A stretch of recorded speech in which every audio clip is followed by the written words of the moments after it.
നമുക്കെല്ലാവർക്കും അറിയാം, 2004 ഡിസംബർ 7 ഉച്ചകഴിഞ്ഞ് 2:30 ഇതുപോലൊരു ആരാധനാ മധ്യയാണ് ദൈവമാതാവ് സമയഘടികാരം നെഞ്ചിൽ ചാർത്തി ഈ അൾത്താരയിൽ പ്രത്യക്ഷയായിക്കൊണ്ട് ദുരന്തം ഉണ്ടാകുവാൻ പോകുന്നു, പ്രാർത്ഥിക്കണമെന്ന വലിയ സന്ദേശം കൈമാറിയത്. കേരളം മുഴുവനും, ലോകത്തിൻ്റെ വിവിധ ഭാഗങ്ങളിൽ പല പ്രദേശങ്ങളും നമുക്കറിയാം വിവിധങ്ങളായ ദുരന്ത മുഖങ്ങളിലൂടെ ഇപ്പോൾ കടന്ന് പോയിക്കൊണ്ടിരിക്കുകയാണ്.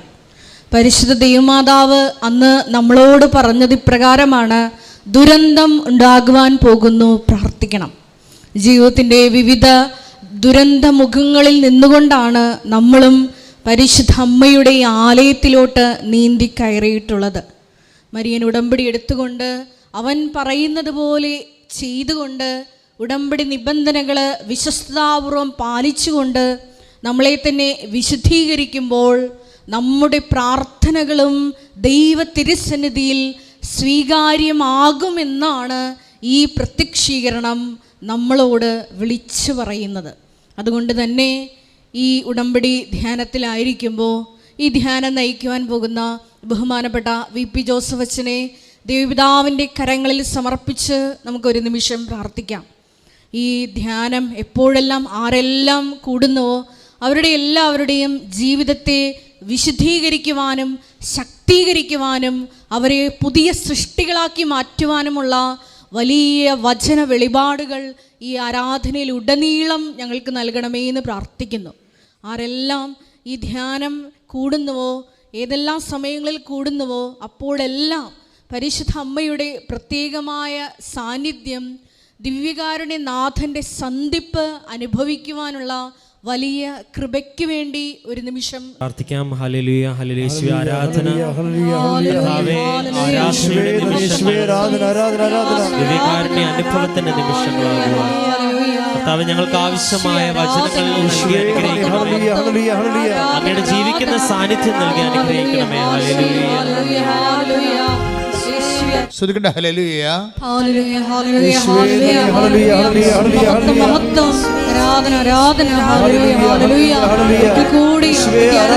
പോകുന്ന ബഹുമാനപ്പെട്ട VP ജോസഫ് അച്ഛനെ അൾത്താരയിൽ സമർപ്പിച്ച് പ്രാർത്ഥിക്കുന്നു.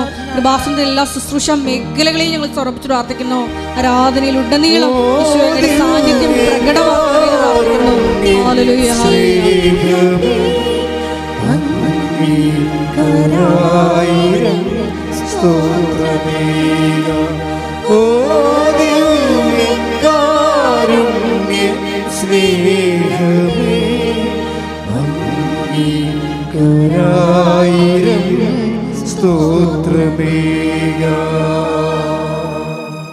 പരിശുദ്ധ പരമദിവ്യകാരുണ്യത്തിന് പരിശുദ്ധ പരമദിവ്യകാരുണ്യത്തിന് എൻ്റെ പ്രിയപ്പെട്ടവരെ, ഉടമ്പടി ഇന്നത്തെ കാലഘട്ടത്തിൻ്റെ ഒരു പ്രാർത്ഥനയാണ്. ഇതിൻ്റെ ഒരു ചിരപുരാതനത്വമുണ്ട്, അതേസമയം നിത്യ നൂതനത്വമുണ്ട്. ചിരപുരാതനം എന്ന് പറയുന്നത് ഉടമ്പടി ബൈ പ്രിൻസിപ്പിൾ അത് ദൈവദത്തമായ കാലത്ത് ഏണ്ട് എബ്രാഹത്തിൻ്റെ കാലം മുതൽ ഉടമ്പടി എന്നുള്ള കോൺസെപ്റ്റുള്ളതാണ്, വർക്കൗട്ട് ചെയ്യാനാണ്. ദൈവം എന്തെങ്കിലും ഒരു വലിയ മെഗാ പ്രോജക്റ്റ് ചെയ്യണമെന്നുണ്ടെങ്കിൽ ത്രൂ ഉടമ്പടി ബേസിൽ ചെയ്യത്തുള്ളൂ. അപ്പം നിങ്ങളുടെ വിഷയം കനക്കുമ്പോൾ, നിങ്ങളുടെ ജീവിത പ്രശ്നങ്ങൾക്ക് ഭാരം വെക്കുമ്പോൾ നിങ്ങൾക്ക് എമർജൻസി ആയിട്ട് ചെയ്യാൻ പറ്റുന്നത് ഉടമ്പടിയാണ്. ഉടമ്പടി ജീവിതത്തിലേക്ക് വരിക. ഇത് മരിയൻ ഉടമ്പടിയാണ്, അതുകൊണ്ട് പോപ്പുലർ മരിയൻ ഉടമ്പടിയാണ്. കഴിഞ്ഞ ദിവസങ്ങളിൽ ഞങ്ങളുടെ ബിഷപ്പ് ഞങ്ങളെ വിളിച്ചിട്ട് ചോദിച്ചു, actually what is your mission എന്ന് ചോദിച്ചു. നിങ്ങളുടെ സ്പിരിച്വാലിറ്റി എന്താണ്, actually what is your mission എന്ന് ചോദിച്ചു. അപ്പോൾ ഞങ്ങളതിന് മറുപടി പറഞ്ഞത്, ഞങ്ങളുടെ സ്പിരിച്വാലിറ്റി എന്ന് പറയുന്നത് കുരിശിൻ്റെ ചുവട്ടിൽ നിന്ന് അമ്മയാണ്, എന്നുവെച്ചാൽ ഉടമ്പടി മാതാവാണ്, അവരാണ് ഉടമ്പടി മാതാവ്. ഇതാ കർത്താവിൻ്റെ ദാസി എന്ന് പറഞ്ഞുകൊണ്ട് ഏതറ്റം വരെ സ്വന്തം മകൻ്റെ കൊലച്ചോരയിൽ ചവിട്ടി നിന്നുകൊണ്ട് പോലും ദൈവത്തിൻ്റെ വചനം പാലിച്ച ആളാണ് ഉടമ്പടി മാതാവെന്ന് പറയുന്നത്. അതാണ് ഞങ്ങളുടെ ഐക്യമെന്ന് പറയുന്നത്. അപ്പോൾ പിതാവിന് ഭയങ്കര ഇഷ്ടപ്പെട്ടു. പിന്നെ പിതാവ് ചോദിച്ചു, വാട്ട് ഈസ് യുവർ മിഷൻ? നിങ്ങളുടെ മിഷൻ എന്താ? അപ്പോൾ ഞങ്ങൾ പറഞ്ഞ് അത് ഞങ്ങളെ consecration of those who are Christ honouring persons. അതായത് ഞങ്ങൾക്ക് കോൺസെക്രേഷൻ ലൈഫുണ്ട്, അച്ഛന്മാർക്ക് കോൺസെക്രേഷൻ്റെ ലൈഫാണ്, സിസ്റ്റേഴ്സിന് കോൺസെക്രേറ്റഡ് ലൈഫാണ്. ഉടമ്പടിയിലേക്ക് വരുമ്പോൾ നമ്മൾ ദൈവത്തിൻ്റെ വചനത്തിൽ വേരൂന്നി സാക്ഷ്യപ്പെട്ട് ജീവിച്ചുകൊള്ളാവുന്ന ഓൾ ക്രൈസ്റ്റ് ഹോണറിങ് പേഴ്സൺസ് ആണ്, not Catholics, not only Catholics. Catholics മാത്രമല്ല, നോൺ കാത്തലിക്സ് മാത്രമല്ല, ഹോൾ ക്രൈസ്റ്റ് ഹോണർ, ക്രൈസ്റ്റിനെ രക്ഷകനായിട്ട് മനസ്സിൽ ഹോണർ ചെയ്യുന്ന എല്ലാവരെയും കോൺസെക്രേറ്റ് ചെയ്യുക. അവർക്കൊരു കോൺസെക്രേറ്റ് ലൈഫ്, അവർക്ക് വിശുദ്ധ ജീവിതം, ഐക്യ ജീവിതം, സാക്ഷ്യ ജീവിതം പ്രദാനം ചെയ്യുകയാണ് ഞങ്ങളുടെ മിഷൻ എന്ന് പറഞ്ഞു. അപ്പോൾ ഇറ്റ് ഈസ് വെരി സിമ്പിൾ. അങ്ങനെ കേരള സഭയിൽ, ലോകസഭയിൽ അങ്ങനെ ഒരു മിഷൻ ഇല്ല.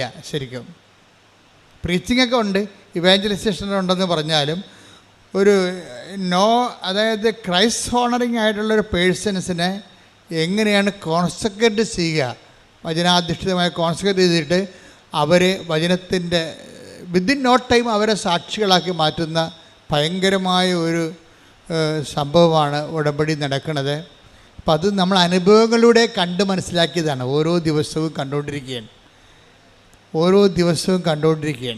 അപ്പം അതുകൊണ്ട് തന്നെ എങ്ങനെയാണ് മനുഷ്യൻ കോൺസെക്രേറ്റ് ചെയ്യണത്?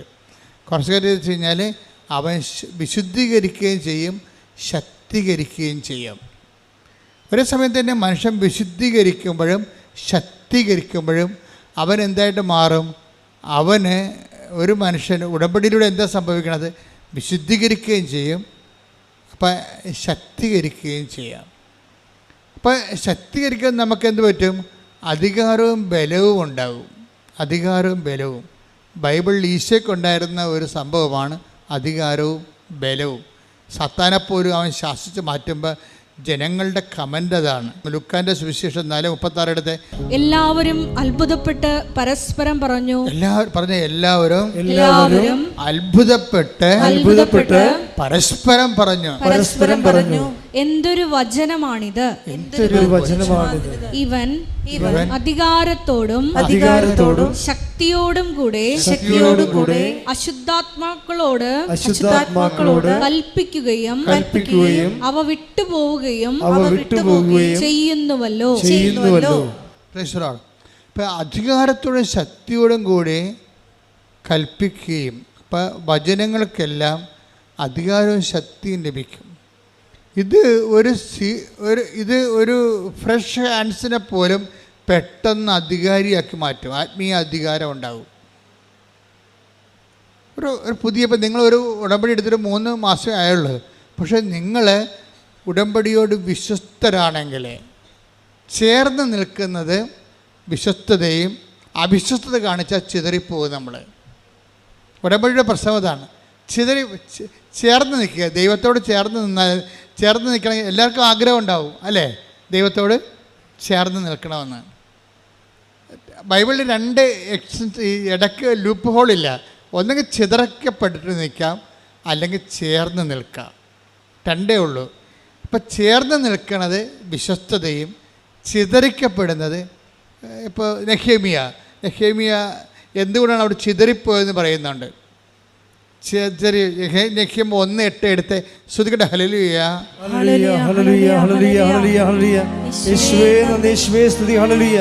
നെഹെമിയ 1:8 അങ്ങയുടെ ദാസനായ മോശയോട് അങ്ങ് കൽപ്പിച്ച ഈ വാക്കുകൾ അനുസ്മരിക്കുക. അവിശ്വസ്തത കാട്ടിയാൽ നിന്നെ ഞാൻ ജനതകൾക്കിടയിൽ ചിതറിക്കും. പ്രശ്നം അതാണ്. ചേർന്ന് നമുക്ക് 2 ദൈവവുമായിട്ടുള്ള ഇടപാടിൽ 2 സാധ്യതയുള്ളത്. ഒന്നെങ്കിൽ ചേർന്ന് നിൽക്കാം, അല്ലെങ്കിൽ ചിതറിക്കപ്പെടാം. സ്പിരിച്വൽ എംപവറിങ്ങിന് എപ്പോഴും വരണത് ഈ കവനൻ്റൽ ബേസുള്ള എംപവറിങ് ആണ് താത്വികമായിട്ട് ഷാർപ്പായിരിക്കണത്. നമ്മളിങ്ങനെ അംബിഗസായിട്ട് എന്തെങ്കിലുമൊക്കെ കാട്ടിക്കൂട്ടിയിട്ട് അത് കാര്യമാണെന്ന് പറഞ്ഞുകൊണ്ട് നമ്മളിങ്ങനെ ഒരു തിട്ടമനുസരിച്ച് ലക്ക് അനുസരിച്ച് പോണതല്ലേ. അങ്ങനെയല്ല. ഇത് ഇവിടെ കവനൻ്റെ ഷാർപ്പ് ഷൂട്ടറാണ്. 2+2 4 എന്ന് വെച്ച് കഴിഞ്ഞാൽ അതൊരിക്കലും 3.99 ഒന്നുമല്ല, അത് 4 അത് തന്നെയായിരിക്കും. കവനൻ്റെ ഫോർമുലയുടെ ഒരു പ്രത്യേക കൃത്യത അതാണ്. അപ്പം നമ്മൾ കവനിൽ എന്താ ചെയ്യണത്, എങ്ങനെ ചേർന്ന് നിൽക്കാൻ പറ്റും. ഇപ്പം ഇന്നലെ മെർലിൻ ജോയി എന്ന് പറഞ്ഞൊരു മോള്, ഈ ഉടമ്പടി യുവതയുടെ ആഘോഷമാണ്. ശരിക്കും യുവതയുടെ ആത്മീയ ആഘോഷം. അത് കൃപാസനത്തിൽ വന്ന് കാണേണ്ട കാഴ്ചയാണ്. എല്ലാവരും തന്നെ 10 പേര് സാക്ഷ്യം പറഞ്ഞാൽ 6 പേരും ഒരു 20 വയസ്സിനും 30 വയസ്സിനും ഇടയ്ക്കുള്ളതായിരിക്കും. അവർ ദൈവത്തെ മനസ്സിലാക്കുന്ന രീതികൾ കണ്ട ഞെട്ടിപ്പോവും. 60 വർഷം ക്രിസ്ത്യാനിറ്റി ജീവിച്ചിട്ട് കിട്ടാത്ത ഉൾക്കാഴ്ചയാണ് 20 വയസ്സുകാർ പറയണത് ഉടമ്പടിയിലൂടെ. ഇന്നലെ ശ്രീജ ജോയ്, മെർലിൻ ജോയ് എന്ന് പറയുന്ന MSc-കാരത്തി പറഞ്ഞിരിക്കുന്നത്, അതായത് എന്തിനാണ് എന്നോട് ഉടമ്പടി എടുക്കുക എന്ന് നിങ്ങളോട് ചോദിച്ചാൽ, അതാണ് ആൾക്കാരുടെ ഒരു ടീച്ചിങ് ഉണ്ടായ. ഇപ്പോൾ മെർലിൻ ജോയ് പറയണത്, എന്തിനാണ് ഞാൻ ഉടമ്പടി എടുക്കണതെന്ന് നിങ്ങൾ എന്നോട് ചോദിച്ചാൽ ഞാൻ പറയും തളരുമ്പോൾ ചേർന്ന് നിൽക്കാനാണെന്ന്. അയ്യോ, എന്നാ ഒരു വർത്തമാനാ. അപ്പോൾ അവൾ പറയും, ഞാൻ പഠിപ്പിക്കുന്ന സബ്ജക്റ്റ് ഉടമ്പടിയാണ്. ഞാൻ 4ാം ക്ലാസ്സിൽ 5ാം ക്ലാസ്സിൽ വേദപാഠം പഠിപ്പിച്ചിട്ടുണ്ട്. അന്ന് ഞാൻ പഠിപ്പിച്ച ഉടമ്പടിയാണ്. ഇപ്പം ഞാൻ +2-നാണ് വേദപാഠം പഠിപ്പിക്കുന്നത്.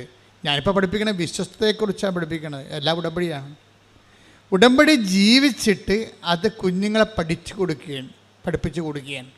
അപ്പോൾ ഈ നമ്മുടെ സീറോ മലബാർ സഭയിൽ 5ാം ക്ലാസ്സിൽ പഠിപ്പിക്കുന്ന ഉടമ്പടിയുടെ വേദപാഠവും 12ാം ക്ലാസ്സിൽ പഠിപ്പിക്കുന്ന വിശ്വസ്ത വേദപാഠവും മെർലിൻ പറയണത് ഇൻ്റർകണക്റ്റഡ് ആണത്. എൻ്റെ സബ്ജക്റ്റ് വൈസ് ഉടമ്പടിയാണ്. ഉടമ്പടിയെ സംബന്ധിച്ചിടത്തോളം മെർലിന് സുന്ദരമായിട്ട് പറയാൻ കാര്യം, ഉടമ്പടിയിൽ ജീവിക്കുകയാണ്. ഒരച്ഛനുമാകാതെ കന്യാസ്ത്രീയുമാകാതെ അവർ ഉടമ്പടിയിൽ അങ്ങ് ജീവിക്കുകയാണ്. അതാണ് ഞങ്ങൾ പറഞ്ഞ പിതാവിനോട്, whole consecrated life of all Christ honouring persons. ക്രൈസ്റ്റിനെ ഹോണർ ചെയ്യുന്ന എല്ലാവർക്കും ഒരു വിശുദ്ധ ചേർന്ന നിൽപ്പിൻ്റെ ജീവിതം. ഇവർ പറയുന്ന അവതരിപ്പിക്കുന്ന രീതി അതാണ്. എന്തിനാണ് ഉടമ്പടി എടുക്കണമെന്ന് ചോദിക്കുമ്പോൾ ഞാൻ പറയും, തളരുമ്പോൾ ചാരി നിൽക്കാൻ ഒരാൾ, അതാണ് എൻ്റെ ദൈവം. തളരുമ്പോൾ ചാരി നിൽക്കാൻ, അത് എന്ത് വല്ലാത്ത വെച്ചാൽ, അപ്പോൾ അത് തളർന്നു കഴിഞ്ഞാൽ ചാരി നിൽക്കുമ്പോൾ എന്ത് സംഭവിക്കണത്, അതിന് വിശ്വസ്തതയാണ് നമുക്ക് ആവശ്യം. ചിതറിപ്പോകാം, ചേർന്ന് നിൽക്കാം. ഉടമ്പടിയിലുണ്ടാകുന്ന നമ്മുടെ കയ്യിലാണ് എൻ്റെ താക്കോല് മൊത്തം ഇരിക്കുന്നത്.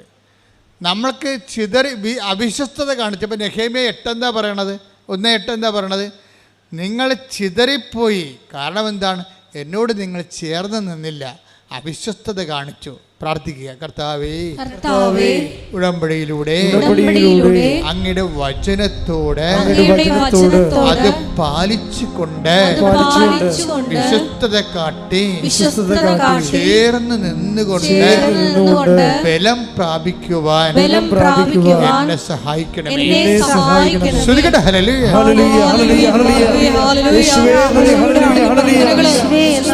പാലിച്ചുകൊണ്ട് ചേർന്നതുകൊണ്ട് ബലം പ്രാപിക്കുവാൻ ആരാധനയിലൂടെ ഞങ്ങളെ അഭിഷേകം ചെയ്യണമേ. സ്നേഹമല്ലേ എന്റെ നാഥനല്ലേ ഈശോ, തളർന്നാൽ താങ്ങിയെന്നെ ഓമനിക്കും സ്നേഹരാജനല്ലേ ഈശോ, കരഞ്ഞാൽ കണ്ണീരൊപ്പം സ്നേഹമല്ലേ എന്റെ നാഥനല്ലേ ഈശോ, തളർന്നാൽ താങ്ങിയെന്നെ ഓമനിക്കും സ്നേഹരാജനല്ലേ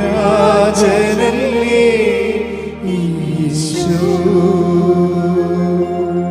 പരിശുദ്ധ പരമദിവ്യകാരുണ്യത്തിന് ആരാധനയും സ്തുതിയും പുകഴ്ചയും ഉണ്ടായിരിക്കട്ടെ. അതായത് കാലാവസ്ഥകൾ ദൈവത്തിൻ്റെ ഒരു പ്രത്യേകത എന്ന് വെച്ച് കഴിഞ്ഞാൽ, നിങ്ങൾക്കും എനിക്കുമൊക്കെ ഉണ്ടാകുന്ന കുറേ ബന്ധങ്ങൾ മനുഷ്യബന്ധങ്ങളല്ലേ. ഈ മനുഷ്യബന്ധങ്ങൾക്കുള്ള പ്രശ്നം വെച്ച് കഴിഞ്ഞാൽ മൂഡ് സ്വിങ്സ് ഭയങ്കരമാണ്. ഇപ്പം മൂഡ് ഔട്ട് എന്നൊക്കെ പറയുക, mood in mood out, mood swings എന്ന് പറയണത് മനുഷ്യബന്ധങ്ങൾക്ക് ഇങ്ങനെ മൂഡ് സ്വിങ്സ് ഉണ്ടാകും. രാവിലെ ഉണ്ടായിരുന്ന ഒരു ആംബിയൻസ് അല്ല വൈകുന്നേരം ഉണ്ടാകുന്ന ആംബിയൻസ്. ഓരോ ഇഷ്യൂസ് ബേസ്ഡ് ആയിട്ട് ആംബിയൻസ് ചേഞ്ച് ചെയ്തുകൊണ്ടിരിക്കും. അതനുസരിച്ച് നമുക്കങ്ങനെയുള്ളൊരു ബന്ധത്തിൻ്റെ റിലേറ്റിവിറ്റിയാണ് നമുക്ക് ഫിഡലിറ്റിക്ക് അറിയാവുന്നത്. പക്ഷെ ദൈവവുമായിട്ടുള്ള പ്രശ്നം വെച്ച് കഴിഞ്ഞാൽ നിനക്കെന്ത് മൂഡ് സ്വിങ്സ് ഉണ്ടായാലും ദൈവത്തിന് അത് ഉണ്ടാകത്തില്ല. അതുകൊണ്ടാണ് ദൈവം പറയണത്, നിങ്ങൾ അവിശ്വസ്തരായിരുന്നാലും ഞാൻ വിശ്വസ്തൻ. Take the word of God. ശ്രുതിക്കട്ടെ ഹല്ലേലൂയ.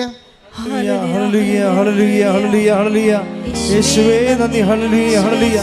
യേശുവേ ആരാധന ആരാധന ആരാധന. യേശുവേ നന്ദി. ഹല്ലേലൂയ ഹല്ലേലൂയ ഹല്ലേലൂയ ഹല്ലേലൂയ. മഹത്വം മഹത്വം ആരാധന ആരാധന. 2 തിമോഥെയോസ് 2:13 നാം അവിശ്വസ്തരായിരുന്നാലും നാം അവിശ്വസ്തരായിരുന്നാലും അവൻ വിശ്വസ്തനായിരിക്കും. എന്തെന്നാൽ തന്നെ തന്നെ നിഷേധിക്കുക അവന് സാധ്യമല്ല. ഇതാണ് സദ്വാർത്ത. ഇങ്ങനെയുള്ള 3 ലക്ഷത്തോളം വാക്കുകളാണ് ബൈബിളിലുള്ളത്. ബൈബിൾ ആകത്തുക, ബൈബിള് വായിച്ചാൽ ആൾക്കാർ കഴിഞ്ഞ ദിവസങ്ങളിൽ തറയപ്പിതാവിൻ്റെ പ്രസംഗം കേട്ടില്ലേ? അതായത് ബൈബിള് വായിക്കുമ്പോൾ ബൈബിള് നിങ്ങൾ കറക്റ്റായിട്ടാണ് പിതാവ് പറയണത്. നമ്മൾ ആരെയും തീവ്രവാദികളായിട്ട് സൃഷ്ടിക്കണില്ല. ബൈബിളിന് ആരെയും തീവ്രവാദികളായിട്ട് സൃഷ്ടിക്കാൻ പറ്റത്തില്ല. പക്ഷേ പ്രോബ്ലം വെച്ച് കഴിഞ്ഞാൽ വചനം കറക്റ്റായിട്ടാണ് നിങ്ങൾ വിശ്വസ്ത പാലിക്കുന്നതെങ്കിൽ നിങ്ങൾ തീഷ്ണമതികളാകും. ഇപ്പോൾ വേദപാഠം തന്നെ സുവിശേഷ വിഹിതമായി കഴിഞ്ഞാൽ, കാര്യം മനുഷ്യൻ്റെ വചനത്തെക്കാളുപരി മനുഷ്യൻ്റെ അക്കാഡമിക് ക്വാളിഫിക്കേഷൻ്റെ ഒരു ബ്രില്യൻസാണ് പലപ്പോഴും വേദപാഠങ്ങളിൽ വരുന്നത്. അതുകൊണ്ടാണ് ആൾക്കാർക്ക് തീഷ്ണതയില്ലാത്തത്. തീഷ്ണത വേണമെന്നുണ്ടെങ്കിൽ അത് ഇവാഞ്ചലിക്കായിരിക്കണം. കാര്യം ദൈവത്തിൻ്റെ വചനം രക്ഷയിലേക്ക് നയിക്കുന്ന ദൈവത്തിൻ്റെ ശക്തിയാണ്. അപ്പം അധികാരവും ശക്തിയും എന്ന് പറയുമ്പോൾ അത് എവിടുന്നാണ് വരണത്? ഇവൻ്റെ വചനം. ഇപ്പം 4:36 നമ്മൾ കേട്ടില്ലേ? ഇവരെന്തൊരു അധികാരമാണ്, ഇവരെന്തൊരു ശക്തിയാണ്. അതെവിടുന്നാണ് വരണത്? അധികാരിയത എവിടുന്നാണ് വരണത്? അത് വരണത് ദൈവത്തിൻ്റെ വചനം ബൈ ഇറ്റ്സെൽഫ്. അത് പറയുന്നവരും പാലിക്കുന്നവരും എംപവർ ചെയ്തുകൊണ്ടിരിക്കും. അതാണ് റോമ 1:16. ദൈവവചനം രക്ഷയിലേക്ക് നയിക്കുന്ന ദൈവത്തിൻ്റെ ശക്തിയാണ്. പറഞ്ഞ് ദൈവവചനം രക്ഷയിലേക്ക് നയിക്കുന്ന ദൈവത്തിൻ്റെ ശക്തിയാണ്. അപ്പോൾ ലോകത്ത് പലതരം ശക്തിയുണ്ടല്ലേ? പാർട്ടിയുടെ ശക്തിയില്ലേ? ഇപ്പം പാർട്ടിയുടെ അകത്ത് തന്നെ ഇപ്പം കഴിഞ്ഞ ദിവസങ്ങളിലുള്ള വാർത്തകൾ നോക്കിയ തൊഴുത്തിൻ്റെ അകത്ത് തന്നെ കുത്തുന്നത് കാണിക്കാം. പാർട്ടിയുടെ അകത്ത് തന്നെ നയിക്കുന്നത് കാണാം. അപ്പോൾ അത് ശൈഥില്യം വരണതാണ്. എന്ത് വരണത്? അങ്ങനെ സിസ്റ്റം എങ്ങനെയാണ്? ഈ സോഷ്യൽ സിസ്റ്റത്തെക്കുറിച്ചൊക്കെ ഉള്ള ഇത് തുടങ്ങിയ ആൾക്കാർ തന്നെ പറഞ്ഞത് എന്താണ്? It's a failure built in to the സിസ്റ്റമാണ്. സിസ്റ്റത്തിൽ തന്നെ ഫെയിലിയർ ഉണ്ടാകും. അത് കുറച്ച് കഴിയുമ്പോൾ, ഒരു ടൈം കഴിയുമ്പോൾ അകത്തുള്ള ഫെയിലിയർ പുറത്തേക്ക് വരും. അപ്പോൾ അങ്ങനെ സിസ്റ്റം ഡിസറഗുലേറ്റഡ് ആയി പോണതില്ല. അങ്ങനെയാണ്.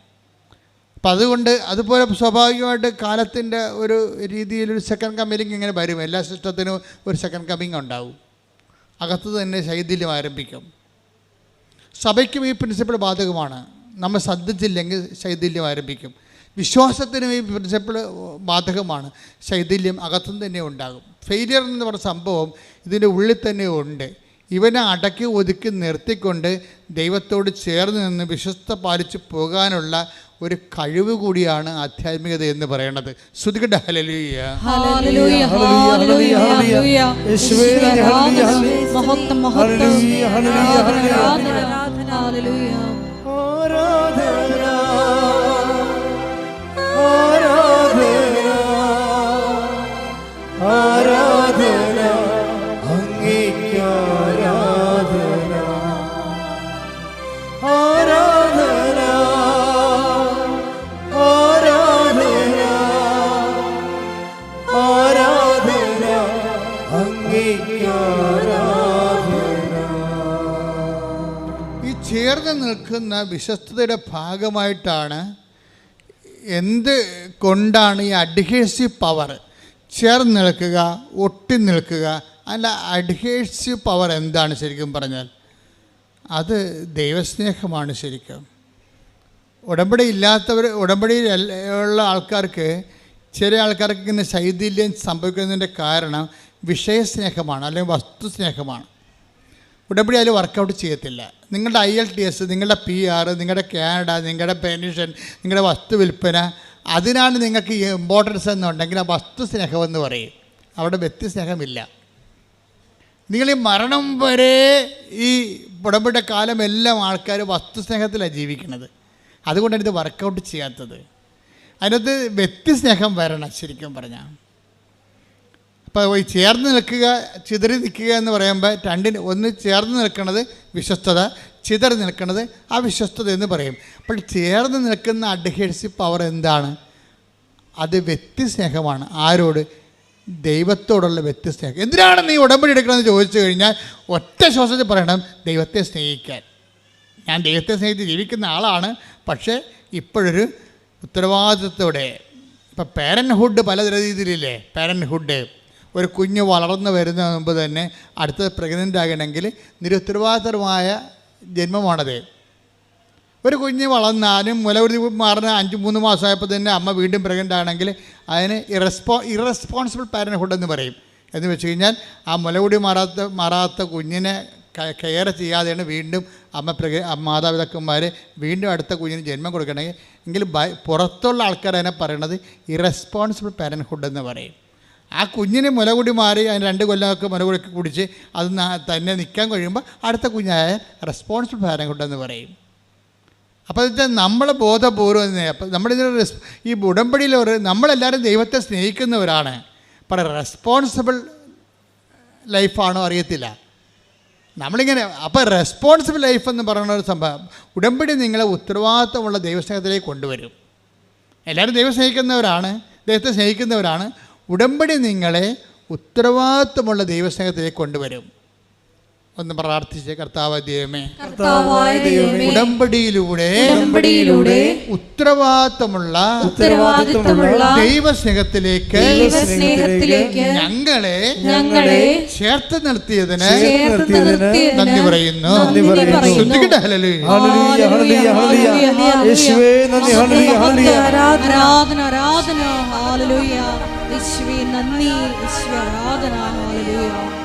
പാടാം. ഓ ദിവ്യകാരുണ്യ സ്നേഹമേ, അങ്ങേക്കൊരായിരം സ്തോത്രമേകാം. ഓ ദിവ്യകാരുണ്യ സ്നേഹമേ, അങ്ങേക്കൊരായിരം സ്തോത്രമേകാം. ഈ ദിവസങ്ങളിലെ അതായത് ശ്രീയ രജ്ജു എന്നും പറഞ്ഞൊരു മോള് സാക്ഷ്യം. ശ്രീയ രജ്ജുവിൻ്റെ ചേർന്ന് നിൽപ്പിൻ്റെ ബയോളജി ഭയങ്കര ഹൃദ്യമാണ്. ശ്രീയ എന്ന് പറയുമ്പോൾ നിങ്ങൾക്കറിയാമല്ലോ, നോൺ ക്രിസ്ത്യൻ ലേഡി. അവർക്ക് ആ കുഞ്ഞിന് അധികം വയസ്സില്ല, 22 വയസ്സ്, 23 വയസ്സ് കാണുമായിരിക്കും. പക്ഷേ ഇവരുടെയൊക്കെ തങ്കം പോലുള്ള വാക്കുകളാണ് വായിന്ന് വരുന്നത്. അവരെന്നാ പറയണമെന്നറിയാമോ? അവർ പറഞ്ഞു, ഞാൻ വീട് പണിയുമ്പോൾ ഒരു മുറി ഞാൻ കർത്താവിന് വേണ്ടി മാത്രം കൊടുക്കും. അതെന്തിനാ അപ്പോൾ വീട് പണിതുകൊണ്ടിരിക്കുകയാണ്. വീട് പണിപ്പോൾ 3/4 ഇപ്പോൾ ഇവിടെ പറയണത്, ഞാൻ വീട് പണിയുമ്പോൾ ഒരു മുറി കർത്താവിന് വേണ്ടി മാത്രം കൊടുക്കും. ആൾ ഉടമ്പടി മാതാവിൻ്റെ മധ്യസ്ഥലം എടുത്തെങ്കിൽ അവർക്ക് ബോധമുണ്ട് ഇത് കർത്താവിലേക്കാണ് പോകണമെന്നുള്ളത്. അത് ക്ലിയർ അല്ലേ? അപ്പോൾ എന്നിട്ട് അവൾ തന്നെത്താൻ പറയുന്നുണ്ട്, എന്തിനാണ് ഞാൻ ഈ കർത്താവിന് വേണ്ടി മുറി കൊടുക്കണമെന്നറിയാമോ? ആൾക്കാർ എന്നോട് ചോദിക്കും, ഞാനൊരു നോൺ ക്രിസ്ത്യൻ അല്ലേ, എന്തിനാണ് എൻ്റെ വീട്ടിൽ കർത്താവിൻ്റെ പടം വെച്ചിരിക്കണമെന്ന് ആൾക്കാർ ചോദിക്കത്തില്ലേ? അങ്ങനെ ആൾക്കാരെ കൊണ്ട് ചോദിപ്പിക്കാനാണെന്ന്. എന്തിനാണ്? അപ്പം ഞാൻ കർത്താവിനെ കുറിച്ച് അവരോട് പറയും, ഈ വീട് എനിക്ക് കർത്താവ് തന്നതാണെന്ന്. എന്തൊരു ദൈവസ്നേഹമാണ്. ശ്രദ്ധിക്കട്ടെ. ഹല്ലേലൂയ, ഹല്ലേലൂയ, ഹല്ലേലൂയ, ഹല്ലേലൂയ. മഹത്വം, ആരാധന, ആരാധന.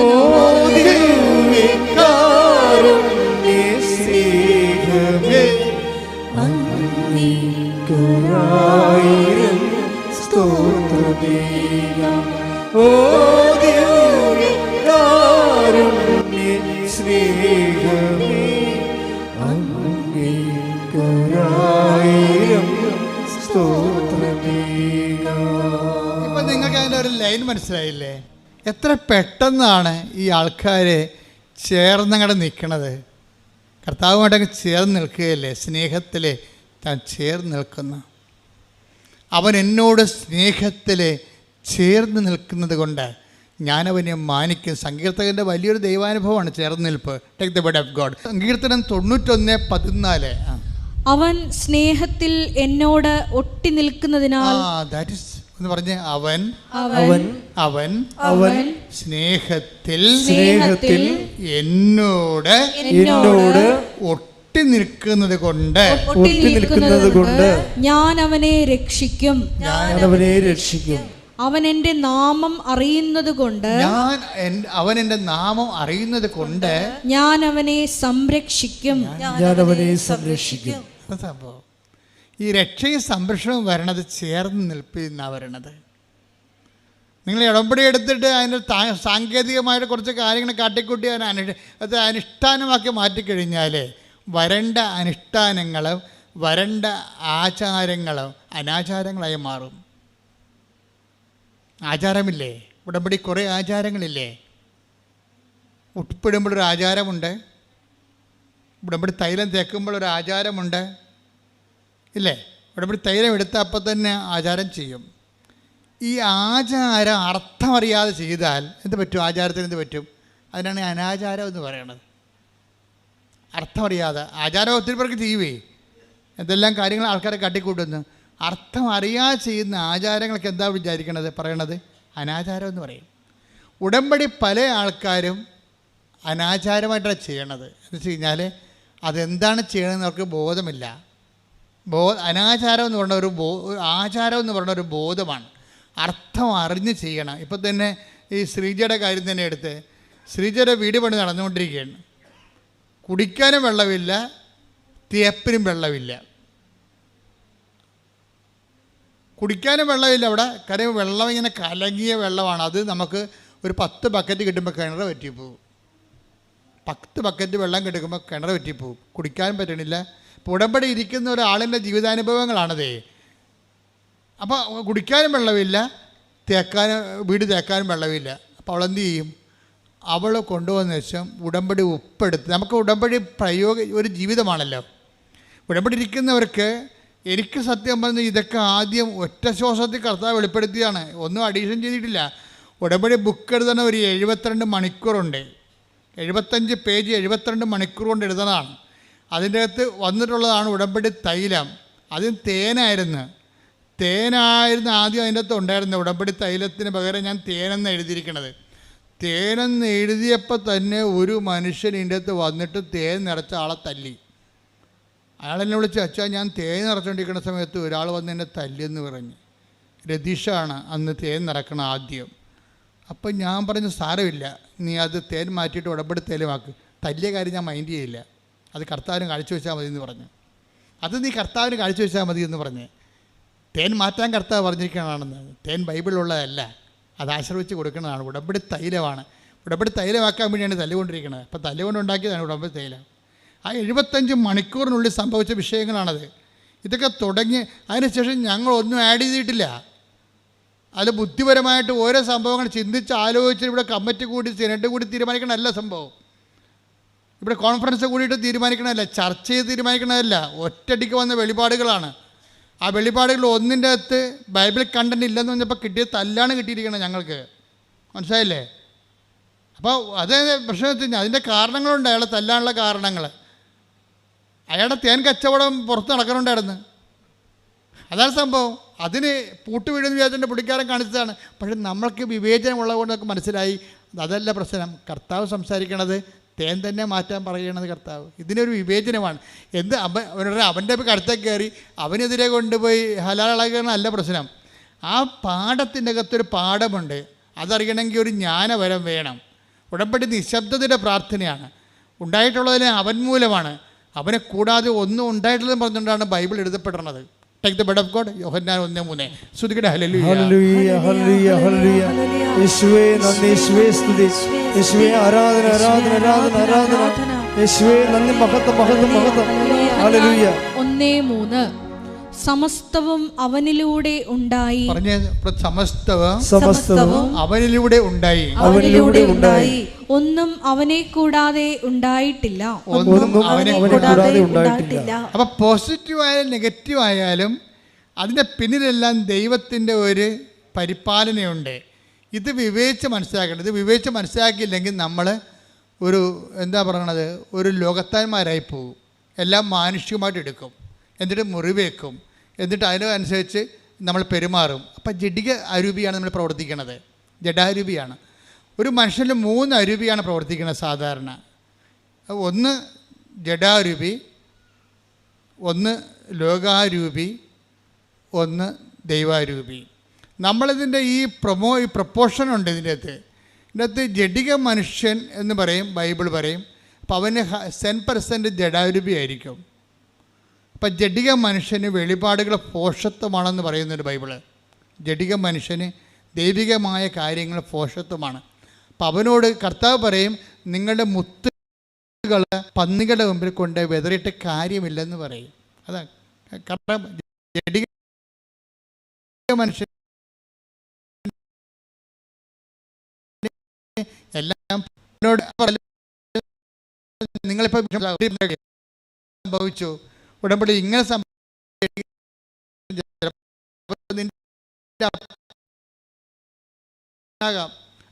അതൊക്കെ പെട്ടെന്ന് നമുക്ക് മനസ്സിലാകും പെട്ടെന്ന്. പക്ഷെ ജഡിക മനുഷ്യൻ നീ കൈവിട്ട് കളയരുത്. ഈ ജഡിക മനുഷ്യൻ്റെ എവിടെയെങ്കിലും ഒരു കനൽ കാണും. അവന് നീ എപ്പോഴും ഇങ്ങനെ ആത്മഭാരത്തോടെ പിന്തുടരണം. അത് നിൻ്റെ ഭർത്താവായിരിക്കാം, ഇപ്പം നിന്നെ അംഗീകരിക്കണില്ല, അത് നിൻ്റെ ഭാര്യയായിരിക്കാം, അല്ലെങ്കിൽ എൻ്റെ മരുമകളായിരിക്കാം. അവൾ നിന്നെ എതിർക്കുന്നുണ്ട് ഉടമ്പെടുക്കുന്നതിൽ. കാരണം എന്താ കഴിഞ്ഞാൽ അവളെ നാത്തുവിനോട് അവൾക്ക് ഭയങ്കര വെറുപ്പാണ്. നാത്തുവിനോടുള്ള വെറുപ്പ് അവളെടുക്കുന്ന ഉടമ്പടിയോടും കൂടി കൊടുക്കും. എല്ലാ കാര്യങ്ങൾക്കും ഇത് അട്രിബ്യൂട്ട് ചെയ്യും, ആ വെറുപ്പ് അട്രിബ്യൂട്ട് ചെയ്യും, ചെയ്യും ഇങ്ങനെ. അപ്പം അതുകൊണ്ട് സ്വാഭാവികമായിട്ടും നീ ഫോളോ ചെയ്യണം. ഈ പിന്നെയും നമ്മൾ ഫോളോ ചെയ്യണം. പത്രോസും യൂദാസും തമ്മിലുള്ള വ്യത്യാസം ഒന്ന്, കയ്യിൽ നിന്ന് വിട്ടുപോയപ്പോൾ കെട്ടിത്തൂങ്ങിയവനാണ് യൂദാസ്. കയ്യിൽ നിന്ന് വിട്ടുപോയപ്പോൾ പിന്നെ ഫോളോ ചെയ്ത ആളാണ് പത്രോസ്. രണ്ടിൻ്റെയും കണ്ട, രണ്ടും ശിഷ്യന്മാരാണ്. രണ്ടിൻ്റെയും കയ്യിൽ നിന്ന് വിട്ടുപോയി. ഒരാൾ നിങ്ങൾ ശ്രദ്ധിക്കണം, കർത്താവുമായിട്ടുള്ള ശിഷ്യത്വത്തിൻ്റെ യാത്രയിൽ ചിലപ്പോൾ സമയത്ത് ഈ നമ്മുടെ കയ്യിൽ നിന്ന് വിട്ടുപോകും. കയ്യിൽ നിന്ന് വിട്ടുപോയി കഴിഞ്ഞാലും യൂദാസ് ഉടനെ നിരാശപ്പെട്ട് കെട്ടിത്തൂങ്ങും. തിരിച്ചു വരവ് സാധ്യമല്ലെന്ന് മനസ്സിലാകും. കാര്യം അവനുള്ളിൽ ദൈവസ്നേഹമില്ല. ദൈവസ്നേഹമില്ലെങ്കിൽ നീ തിരിച്ചു വരാൻ പാടായിരിക്കും. അവനെക്കുറിച്ച് കർത്താവ് പറയണത് പാഴ് ജന്മമായി പോയത്. ദൈവസ്നേഹം ഇല്ലെങ്കിൽ ഒരു വ്യക്തി എന്താ, അവൻ ജനിക്കാതിരുന്നെങ്കിൽ എന്നല്ലേ പറയണത്, അല്ലേ? യൂദാസിനെക്കുറിച്ച് കർത്താവിൻ്റെ റിപ്പോർട്ട് എന്താ, അവൻ ജനിക്കാതിരുന്നെങ്കിൽ എന്ന് വെച്ച് കഴിഞ്ഞാൽ പാഴ് ജന്മമായിപ്പോയി. ദൈവസ്നേഹമുള്ള പത്രോസ് എന്ത് പറ്റിയാണ്, പുള്ളിക്കാരൻ തള്ളി പറഞ്ഞതാണ്, ഇല്ലേ? തള്ളി പറഞ്ഞിട്ടും പിന്നെയും പുള്ളി കർത്താവിനെ അകലെ നിന്ന് take the word of God അകലെ നിന്ന് അനുഗമിച്ചു. ശ്രുതികട ഹല്ലേലൂയ ഹല്ലേലൂയ ഹല്ലേലൂയ ഹല്ലേലൂയ. യേശുവേ ആരാധന ആരാധന ആരാധന. യേശുവേ നന്ദി, മഹത്വം മഹത്വം മഹത്വം മഹത്വം. ഹല്ലേലൂയ ഹല്ലേലൂയ ഹല്ലേലൂയ. യേശുവേ സ്തുതി. ഹല്ലേലൂയ ഹല്ലേലൂയ ഹല്ലേലൂയ. ലൂക്ക 22:54. അവർ അവനെ പിടിച്ച് പ്രധാനാചാര്യന്റെ വീട്ടിലേക്ക് കൊണ്ടുപോയി പത്രോസ് അകലെയായി അവനെ അനുഗമിച്ചിരുന്നു. അതായത് ഇങ്ങനെയെല്ലാം സംഭവിച്ചു. പത്രോസിനെ ഡിസോൺ ചെയ്തതാണ് ക്രിസ്തു തന്നെ. ബൈ പേഴ്സൺ നമ്മൾ ഡിസോൺ ചെയ്യുന്ന സമയമുണ്ട്. ബൈബിളിലുള്ളതാണ്, ആധ്യാത്മികതയിലുള്ളതാണ്. നിങ്ങളുടെ ഉടമ്പടി തന്നെ നിങ്ങൾ എത്ര കർക്കശമായിട്ട് ഉടമ്പടി ചെയ്താലും ദൈവം പിന്നെ നിങ്ങളെ ഡിസോൺ ചെയ്യും. അപ്പോൾ ഈ ആധ്യാത്മിക അകത്തുള്ള പാക്കേജിനെ കുറിച്ച് നമുക്ക് നല്ല ബോധം ഉണ്ടാകണം. ദൈവത്തിന് വേണ്ടി ചെയ്യുന്ന കാര്യങ്ങൾ തന്നെ നമുക്ക് കാലനായിട്ട് മാറും. കർത്താവിന് വേണ്ടി ചെയ്യുന്ന കാര്യങ്ങൾ തന്നെ നമ്മളൊക്കെ കാലനായിട്ട് മാറും. കർത്താവിനെ രക്ഷിക്കാൻ വേണ്ടിയാണ് 10 ദിവസം ആളൂരി വെട്ടിയത്, അല്ലാതെ അവൻ്റെ കുടുംബത്തെ രക്ഷിക്കാനും അവൻ്റെ പെണ്ണുമ്പിള്ളനെ രക്ഷിക്കാനും മക്കളെ രക്ഷിക്കാനും അല്ല. കർത്താവ് രക്ഷിക്കാനാണ് വാളൂരി വെട്ടിയത്. പക്ഷേ ആ ശത്രുക്കളുടെ മുമ്പിൽ നിന്നുകൊണ്ട് 10 ദിവസം കർത്താവ് എന്താ പറഞ്ഞത്, നിൻ്റെ വാള് ഉറയിലിടുക. അതാ സംഭവം. എന്നെ നീ വാളെടുത്തൊന്നും രക്ഷിക്കേണ്ട കാര്യമില്ല. ഡിസോൺ ചെയ്ത് വാള കർത്താവിന് വന്നിരിക്കുന്ന പ്രശ്നത്തിൽ ആ ഒറ്റ വർത്തമാനത്തിൽ 10-200 പേര് വടിവാളം കൊണ്ട് നിൽക്കുകയല്ലേ. പന്തങ്ങളും വിളക്കുകളും കുന്തങ്ങളുമായിട്ട് അവർ വന്നിരിക്കണമല്ല കക്ഷിയിൽ. ആ മുമ്പിലാണ് നിന്നുകൊണ്ടാണ് വാള് റോയിടാൻ പറയുമ്പോൾ പത്രോസ് നിരായുധനായി പോകും. നിൻ്റെ ദൈവത്തെ പ്രതിയുള്ള നിൻ്റെ ക്ഷമ, ദൈവത്തെ പ്രതിയുള്ള നിൻ്റെ സഹനം നിന്നെ ഭൗതികമായിട്ട് നിരായുധീകരനാക്കും. നിൻ്റെ പണം എന്ത് ഉടമ്പടി എടുത്ത് എന്ത് പറ്റി? കുറേ പൈസ നഷ്ടപ്പെട്ടു. ഉടമ്പടി എടുത്ത് എന്ത് പറ്റി? കുറേ ആൾക്കാരുടെ മുമ്പിൽ നാണം കെട്ടു. ഉടമ്പടി എടുത്തിട്ട് എന്ത് പറ്റി? കുറേ കാര്യങ്ങൾ പഴയ നമ്മളെ കാണുമ്പോൾ ആൾക്കാർക്കൊരു വില ഉണ്ടായിരുന്നു, ഇപ്പോൾ ഒരു വിലയില്ല. അവിടെ ഒരു 10 ജീവിയാണ്. മുന്നിക്കെട്ട് ക്രിക്കറ്റ് കുത്തിയാലും മിണ്ടത്തില്ല. പിന്നെ എന്നാ പ്രശ്നം? മുമ്പത്തെക്കാളും നമ്മുടെ സ്റ്റാറ്റസ് പോയി. ലോ സ്റ്റാറ്റിസ്റ്റിക് എന്നുള്ളത് ഉടമ്പടിയുടെ പ്രധാനപ്പെട്ട പ്രഖ്യാപിതമായ പ്രയോഗ വിഷയമാണ്. നമ്മൾ ഉടമ്പടിയിൽ ഒരു സെക്കൻഡ് പൗരനായിട്ട് മാറും കുടുംബത്തിൽ. പണ്ട് നമ്മുടെ പേര് കേട്ട് കഴിഞ്ഞാൽ നമ്മളില്ലെങ്കിലും നമ്മളുടെ കാപ്പി എടുത്താലും കുടിക്കത്തില്ലായിരുന്നു. കുഞ്ഞുങ്ങൾ പോലും കുടി. നമ്മളിൽ അവിടെ ഇല്ലെന്ന് വിചാരിച്ചോ, നമുക്ക് വേണ്ടി മാറ്റി വെച്ചേക്കുന്നത് 4 മണി കാപ്പിയാണ്. നമ്മുടെ ആരും എടുത്ത് കുടിക്കത്തില്ല. എന്താ കാര്യം? നമ്മുടെ സ്വഭാവം അറിയാം. അടി മോന്തക്കെട്ട് പാർസൽ കിട്ടുമെന്നറിയാം. അടി മോന്തക്കെട്ട് പാർസൽ കിട്ടുമെന്നറിയാം. അതുകൊണ്ട് നമ്മൾ ആ രാജ്യത്തില്ലെങ്കിൽ പോലും നമ്മുടെ കാപ്പി അവിടെ തന്നെ ഇരിക്കും. ഇപ്പോൾ നമ്മൾ ഉടമ്പടി എടുത്തപ്പോൾ അറിയാം, അമ്മ ആൻറ്റി ക്ഷമിച്ചോളൂ എന്ന് പറഞ്ഞാൽ അവനെടുത്ത് കുടിക്കും. അത് നാട്ടുണ്ട്. നമ്മളവിടെ വാക്കിന് നമ്മുടെ സാന്നിധ്യത്തെ പോലും നമുക്ക് വിലയില്ലാതായി മാറുന്നു. ആരെപ്രതിയാണ് നീ ഇങ്ങനെ വിലയില്ലാണ്ടായത്? നമ്മളെല്ലാവരെയും പ്രതി വിലയില്ലാണ്ടായവൻ്റെ നാമത്തിലാണ്. ശ്രുതിക്കട്ടെ ഹല്ലേലൂയ. ഹല്ലേലൂയ, ഹല്ലേലൂയ, ക്രിസ്തുവിനെ പ്രതി എല്ലാം ഉപേക്ഷിക്കുവാൻ, നിന്നെ മാത്രം അനുഗമിക്കുവാൻ ആരാധനയോടെ ഞങ്ങൾ അഭിഷേകിക്കുന്നു.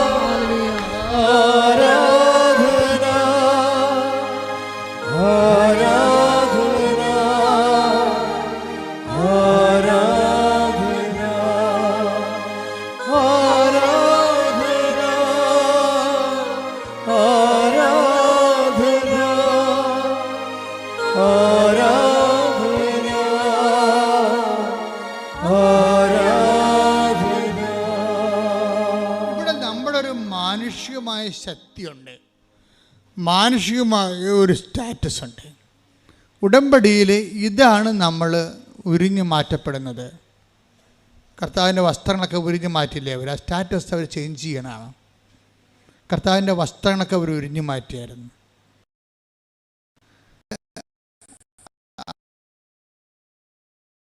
അർത്ഥം ഇവൻ്റെ സ്റ്റാറ്റസ് ലോ ചെയ്യും. ഒരു പിതാവുമില്ല, ഒരു മാതാവുമില്ല, ആരുമില്ല. ഒറ്റക്ക് തല്ല്, തുണക്കെട്ടി ഒറ്റക്ക് തല്ലി. തല്ലുകൊള്ളുന്ന യേശു ഒരു പവറാകണമെന്ന് പറഞ്ഞ് തല്ലുകൊള്ളുന്ന യേശു, കെട്ടി യേശു എന്നൊക്കെ പറയും. അപ്പോൾ നമ്മളൊക്കെ കൈകെട്ടി യേശുവല്ലേ, നമ്മളാ കൈകെട്ടിയിരിക്കണം. പിന്നെ യേശുവിനെ കാണുമ്പോൾ അതായത് മനുഷ്യൻ്റെ പവറിൽ നിന്ന് മാറിയിട്ട് ഡിവൈൻ പവർ സ്വീകരിക്കുന്ന സമയത്ത് സ്റ്റാറ്റസ് ലോ ചെയ്യുന്നുണ്ട്. ഉടമ്പടിയിൽ സ്റ്റാറ്റസ് ലോ ചെയ്യുന്ന ഒത്തിരിയേറെ ഘടകങ്ങളുണ്ട്. ഉടമ്പടിയുടെ പ്രയോഗത്തിൽ നിനക്ക് സ്റ്റാറ്റസ് ലോ ചെയ്യേണ്ടി വരും. നിൻ്റെ ഉടുപ്പുകൾ ഉരിഞ്ഞു മാറ്റപ്പെടുന്നു. എന്നിട്ട് മറ്റുള്ളവരുടെ മുമ്പ് നീ ചെറുതാകുന്നു, കൊച്ചാകുന്നു. നിനക്ക് പണ്ടുണ്ടായിരുന്ന വിലയില്ലാണ്ടാകുന്നു. ഈ വിലയില്ലാണ്ടാകണത് ഒരു കൃപയുടെയും മഹത്വത്തിൻ്റെയൊക്കെ വഴികളിലൂടെയുള്ള ഈ മാനുഷികമായിട്ടുള്ള കുറേ സ്റ്റാറ്റസുകൾ. അവൻ പ്രകൃത്യാ ദൈവമായിരിക്കുക, പ്രകൃത്യാ ഉള്ള കാര്യങ്ങളൊക്കെ കുറപ്പം ചേഞ്ച് ചെയ്ത് വരും. പ്രകൃത്യാ take the word of God. Philippians 2:7. ശ്രുതികട ഹല്ലേലൂയ, ഹല്ലേലൂയ, ഹല്ലേലൂയ, ഹല്ലേലൂയ, ഹല്ലേലൂയ. യേശുവേ ആരാധന, ആരാധന, ആരാധന. യേശുവേ നന്ദി, മഹത്വം, മഹത്വം, മഹത്വം. ഹല്ലേലൂയ, ഹല്ലേലൂയ. യേശുവേ ആരാധന. ഫിലിപ്പി 2:5 മുതലുള്ള തിരുവചനങ്ങൾ. യേശുക്രിസ്തുവിനുണ്ടായിരുന്ന ഈ മനോഭാവം നിങ്ങളിലും ഉണ്ടാകട്ടെ. യേശുക്രിസ്തുവിനുണ്ടായിരുന്ന മനോഭാവം നിങ്ങളിലും ഉണ്ടാകട്ടെ. ദൈവത്തിന്റെ രൂപത്തിലായിരുന്നെങ്കിലും അവൻ ദൈവവുമായുള്ള സമാനത നിലനിർത്തേണ്ട ഒരു കാര്യമായി പരിഗണിച്ചില്ല. തന്നെ തന്നെ ശൂന്യനാക്കിക്കൊണ്ട് ദാസന്റെ രൂപം സ്വീകരിച്ച് മനുഷ്യരുടെ സാദൃശ്യത്തിൽ ആയിത്തീർന്ന് ആകൃതിയിൽ മനുഷ്യനെ പോലെ കാണപ്പെട്ടു. ക്രിസ്തു എങ്ങനെയാണ് മഹത്വം പ്രാപിച്ചത്? പ്രോസസ് ആൻഡ് ഫോർമുലയാണ് ഉടമ്പടി ലോ സ്റ്റാറ്റസിന് വരണത്. അപ്പോൾ നിങ്ങൾ അതുപോലെ തന്നെ ഇരുന്നു കൊണ്ട് മെയ്യനങ്ങാതെ ഉടമ്പടി ചെയ്യാമെന്ന് വെച്ചാൽ നടക്കത്തില്ല. ഉടമ്പടി സത്യത്തിൻ്റെ പ്രാർത്ഥനയാണ്, സത്യത്തിൻ്റെ ജീവിതമാണത്. അതിങ്ങനെ ലോ സ്റ്റാറ്റസ് ചെയ്തുകൊണ്ടിരിക്കും. നമ്മൾ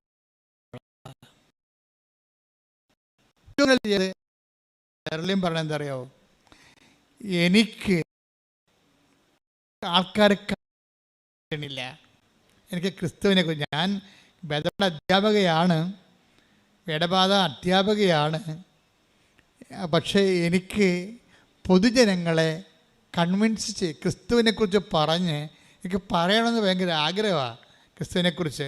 പക്ഷെ എനിക്ക് അവരെ കൺവിൻസ് ചെയ്യാൻ പറ്റണില്ല. എന്താണ്, അവരെ ബോധ്യത്തിലെടുക്കാൻ പറ്റണില്ല. സോ ഞാൻ എന്ത് ചെയ്യും, വില്ലെന്ന് വെച്ച് കഴിഞ്ഞാൽ, വില്ലെന്ന് വെച്ച് കഴിഞ്ഞാൽ ഒരു ആധ്യാത്മിക വില്ലനാണ്.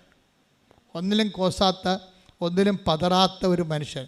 40 കൊല്ലം ഓട്ടോറിക്ഷ തൊഴിലാളിയാണ് പപ്പ, അവളുടെ മകനാണ്. പപ്പ ഇന്നലെ വന്നിട്ടുണ്ടായിരുന്നു. പപ്പ പറഞ്ഞ കാട്ട് കഴിഞ്ഞാൽ അതിനേക്കാൾ ഞെട്ട് നമ്മൾ. പപ്പയ്ക്ക് ഇങ്ങനൊരു മകൾ ജനിക്കാൻ സാധ്യതയുള്ളൂ. പപ്പ 40 വർഷം ഓട്ടോറിക്ഷ തൊഴിലാളിയാണ്. ഇപ്പോഴും ഓട്ടോറിക്ഷ ഓടിച്ചിട്ടുണ്ടെങ്കിൽ കുഞ്ഞുങ്ങളെ പഠിപ്പിക്കണം. അവിടെ വീട്ടിൽ അപ്പം പപ്പ പറയണത്, ഞാൻ ഓട്ടോ ഓടിക്ക് രാവിലെ വരുമ്പോൾ ഞാൻ വഴിവെക്കൽ എപ്പോഴും ഒരു കാണും, അമ്മ ഇരിക്കണ കാണും. അപ്പം ഞാൻ ഉച്ചക്ക് ചോറ് കെട്ടുമ്പോൾ ഞാൻ ഒരു ചോറ് കൂടി കെട്ടിയെടുക്കും. എന്തിനാണ്, ആ 12 മണിയാകുമ്പോൾ 12:30 ആകുമ്പോൾ ഞാൻ അമ്മച്ചിട്ട്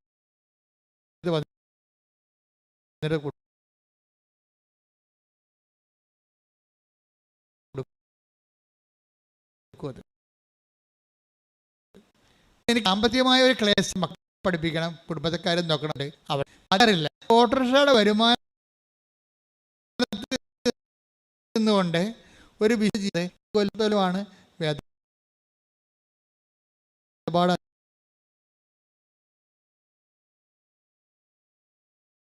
അധ്യാപകനാണെന്ന്. ചിലർ വിചാരിക്കുകയെ നമ്മുടെ ജോലിയല്ല, നമ്മൾ ഒരു പണിയും ഇല്ലാത്തവരാണ് പള്ളിയിൽ പോയി പണി ചെയ്യണത്.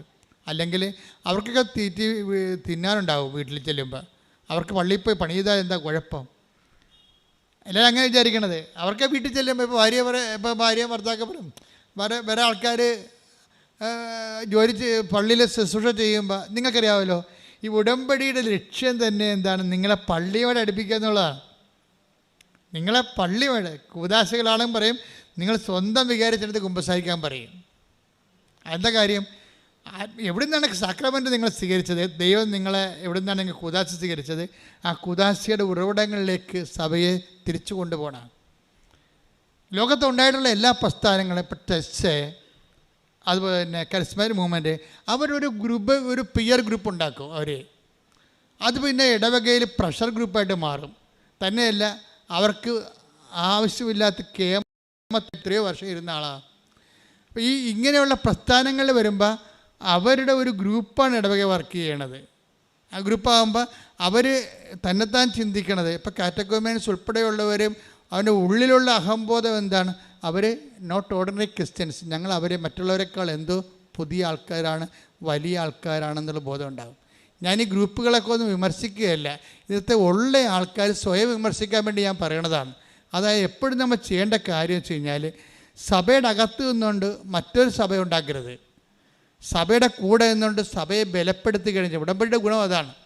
കാര്യം സഭയെ ബലപ്പെടുത്തും. അതിപ്പോൾ ഒരു നോൺ ക്രിസ്ത്യൻ ആണെങ്കിൽ പോലും കർത്താവിൻ്റെ ആലയത്തിലേക്ക് ഒന്ന് എത്തി നോക്കാൻ അവന് തോന്നും. 10 മിനിറ്റ് അവിടെ കർത്താവിൻ്റെ കൂടെ ഇരിക്കാൻ തോന്നും. അപ്പോൾ സഭയിലേക്ക് ഐക്യപ്പെടുത്തുകയാണ്. ആരെയും മതം മാറ്റുന്നില്ല. പക്ഷേ എന്താ ചെയ്യണത്, അവരുടെ മനസ്സ് മാറ്റി അവരുടെ സങ്കടങ്ങളിൽ അവരെ ചാരി നിൽക്കാൻ അവർക്ക് ബലമുള്ള തൂണ് കൊടുക്കുന്നുണ്ട്. അതാണ് ഉടമ്പടി. അതാണ് മെർലിൻ പറഞ്ഞത്, എനിക്ക് തളരുമ്പോൾ ചാരി നിൽക്കാൻ ഒരു തൂണാണ് ഉടമ്പടി എന്ന്. അതാണ് ഉദ്ദേശിക്കുന്നത്.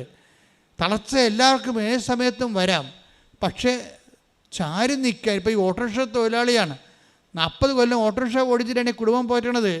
കുഞ്ഞുങ്ങളൊക്കെ വളർത്തിയത്, ഈ പ്രായമായ അമ്മയെ നോക്കണം, എല്ലാം അങ്ങനെയാണ്. അതിൻ്റെ ഇടയ്ക്ക് കൂടി അദ്ദേഹം ഉടമ്പടി ജീവിക്കുകയാണ്. അതുകൊണ്ട് പപ്പ പണ്ട് ഉടമ്പടി എടുത്ത സമയത്ത്, പപ്പ ഇപ്പോഴും ഉടമ്പടിയിലാണ്, പപ്പയുടെ ഉടമ്പടിയുടെ പത്രം ഞാനാണ് പപ്പയും കൂടെ കൊണ്ട് കൊടുത്തുകൊണ്ടിരുന്നതെന്ന് അപ്പനും മകളും കൂടിയാണ് പത്രം കൊടുക്കാൻ പോണത്. ഇപ്പോഴത്തെ ഈശോ പറഞ്ഞായിരുന്നു എൻ്റെ അടുക്ക 2-3 കൊല്ലം മുമ്പ്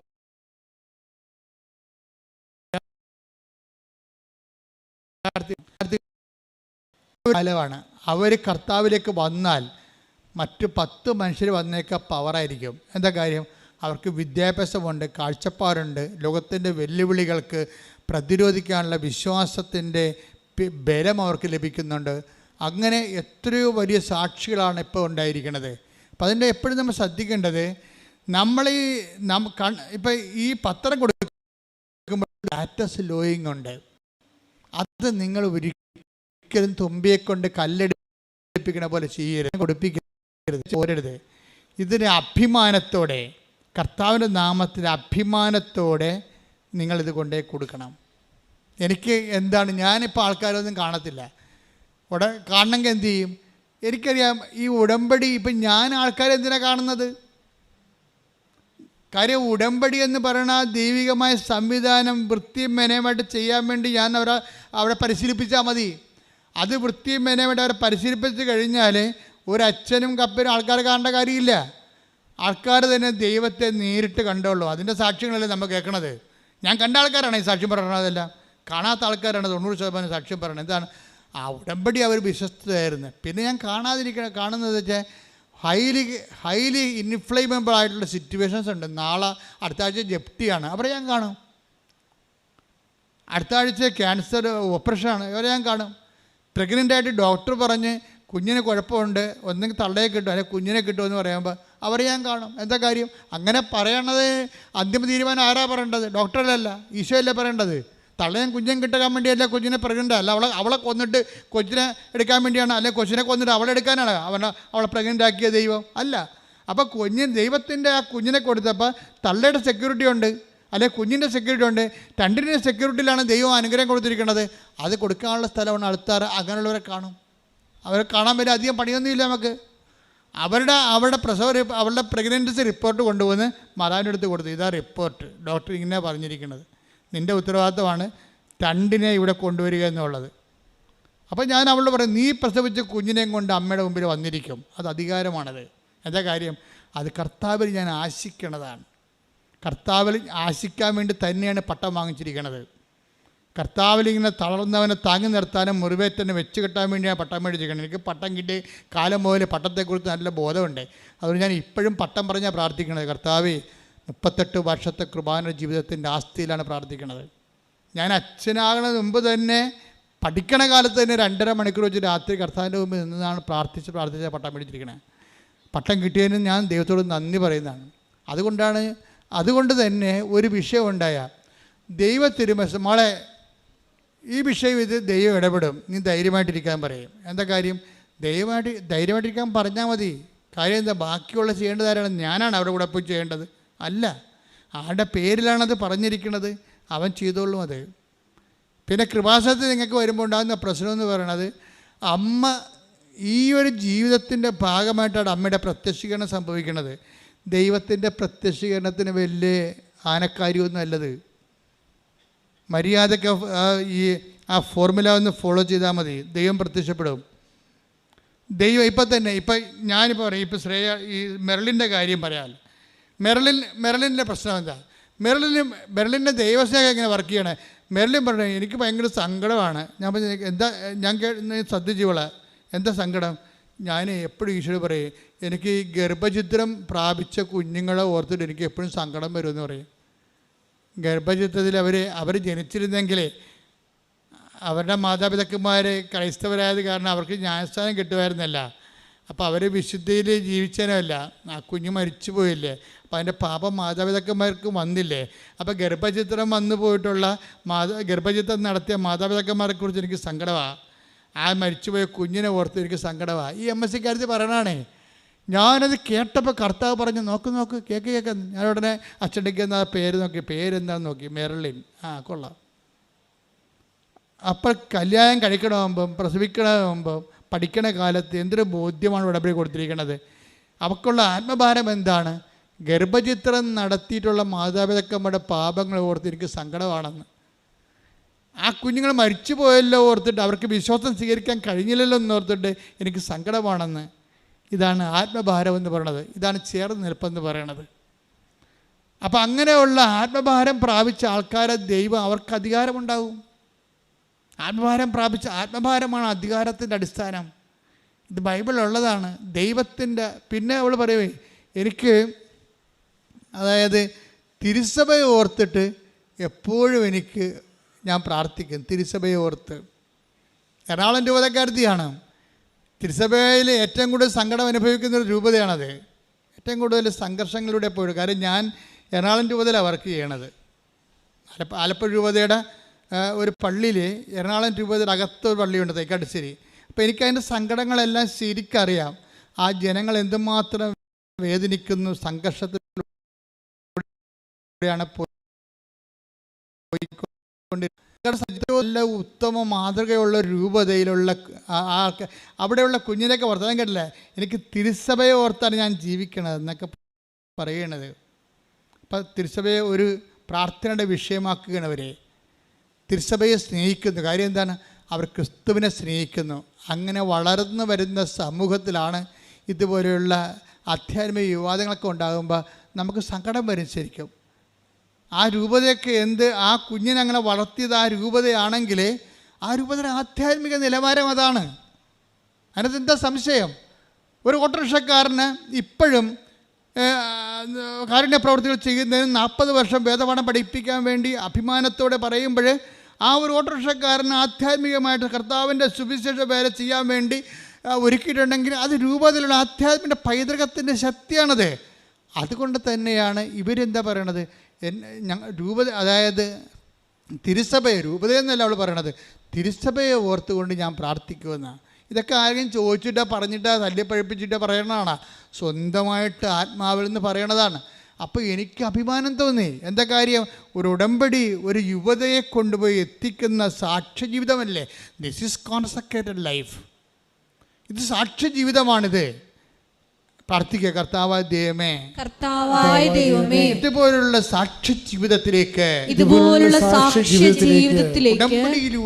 ഉടമ്പടിയിലൂടെ ഞങ്ങളെ എല്ലാവരെയും വളർത്തണമേ. ശ്രുതിക്കട്ടെ, ഹല്ലേലൂയ.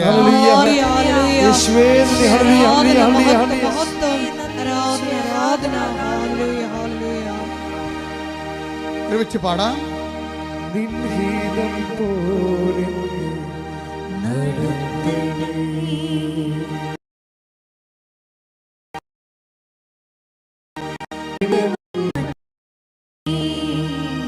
നിൻഹിതം പോലെ പോകേണ്ട